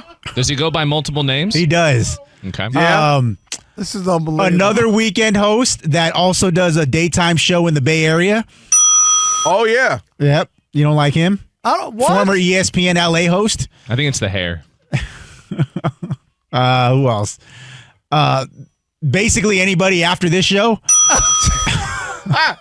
Until Ben show? Until Ben show. Okay. That's a good window right there. That's like 4 right there. I haven't even gotten to like the deep cuts. That's true. And that's not to mention all the people who are dead to him. Yes, that's another list.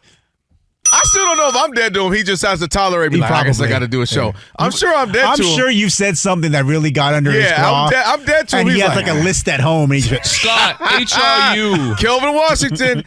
We had a good run. Scott, HRU. Is Kelvin's third year optional? Thank you. I'll take Just the answer off air. Is it optional for you or him? Who said that? Hey, Rob G, he ain't said no to none of these. That's and if you notice, only one of them was Jewish. Rob loves Jewish people. Everybody There's a few other people I don't know. I grew up in New York. I love all people. And I do. Well, you know what? From a spiritual standpoint that we should all love people, I believe you. By the Do way, you like them? The YouTubians weighing in on here's a list of people Rob don't like. Who else? Rick Barry. Okay. Yeah. Yep. Marcellus Wiley. What? LeVar Aaron. I think you like LeVar. I think LeVar, that's right? not fair to say you don't like LeVar. Who said I didn't like LeVar? Wait, back up one, though. Wait a You minute, don't like what? Marcellus? I didn't know this. No, I don't like his analysis. Jason Whitlock. Well. He went to Columbia like I did, and he went there 4 years. I only went 1 year. Where is this? On the back of that? Hold, turn around. Let me see. It's on the back of that. Don't say that. Okay. Who else? Rob's going to get it listed like it's the all league stuff for Varsity Jack. It's going to be every college he Columbia, went to. this one, USC. I'm just having fun with y'all because I love everybody at the station. Right. Odd all the Mob, if people you I work think of with. more people Rob doesn't like, please put it in the chat. We'll read it later in the show. You don't like Matthew Stafford? What I Rob like? Marinelli. Don't like him? Tom Izzo. Tom Brady. Tom Brady. Oh, God. Who else? We on LeBron fire James. right now. Bronny James. Shohei Ohtani. We on fire. Yeah, Bill Belichick. All of them. We don't have enough time to list Yeah, everybody. we do on we? fire right now. It's harder to find Who people else you do is that like. to? Who else There's like do you 5 people, and then that'd be the end of the list. And you know Jay-Z's line, it was all good just a week ago. Yep. It was all good just a week ago. Now Phillip Rivers is on the Don't like list. Phillip Rivers? Phillip Rivers is minding his own business, mowing the lawn Did you coaching. see what I said out today? What you said? I know. Honey. Rob, you saw it. I did. now you don't like healthcare. Oh, yeah. Yeah. See, this is Rob. I can defend you. This is your favorite song. This is how I know you love everybody. Rob loves this one. We are the chill. By the way, the good Tell him, Rob. documentary about it. If you, the We Are the World doc was lit. Tell him, Rob.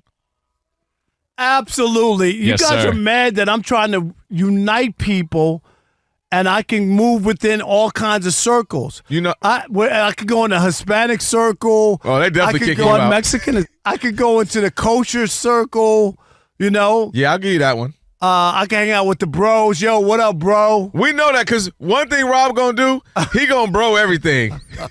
You go MLB, bro. You go Fox, bro. You go haircut, bro. Barbershop, bro. Don't forget you did the voice work for. They wasn't supposed to tell people that. Oh, now it makes sense. Rob G, that man called me. I ain't hear from him in 10 years. Yeah.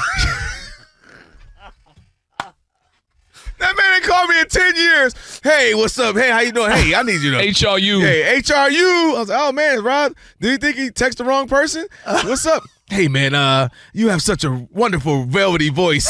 Can you voice this for me? All right, can I say what it was? Yeah, you can say it. Okay. Fox Bro, because you need to know when you need to get your Fox hits for the brothers, not the others.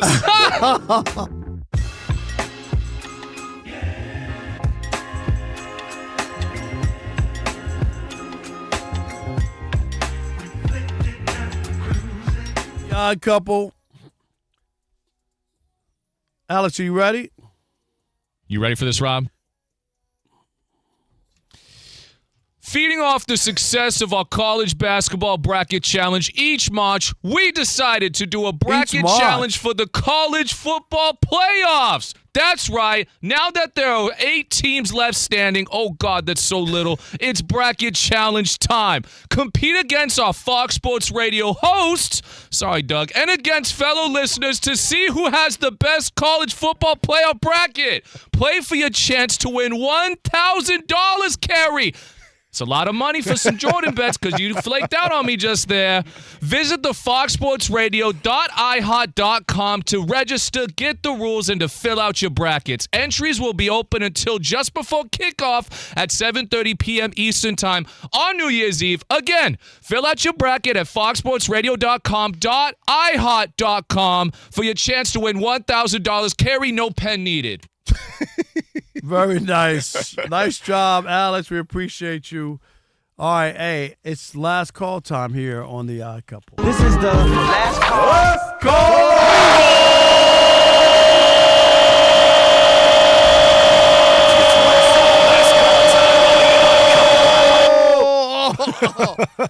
All right, Kurt, in North Dakota, you're on The Odd Couple Fox Sports Radio, and you are the last call. Thanks a lot, Rob. You guys are the best. Thank Rob, you, buddy. No way that. Thank you, Rob. You guys are great. No way that Pittsburgh's going to lose that game.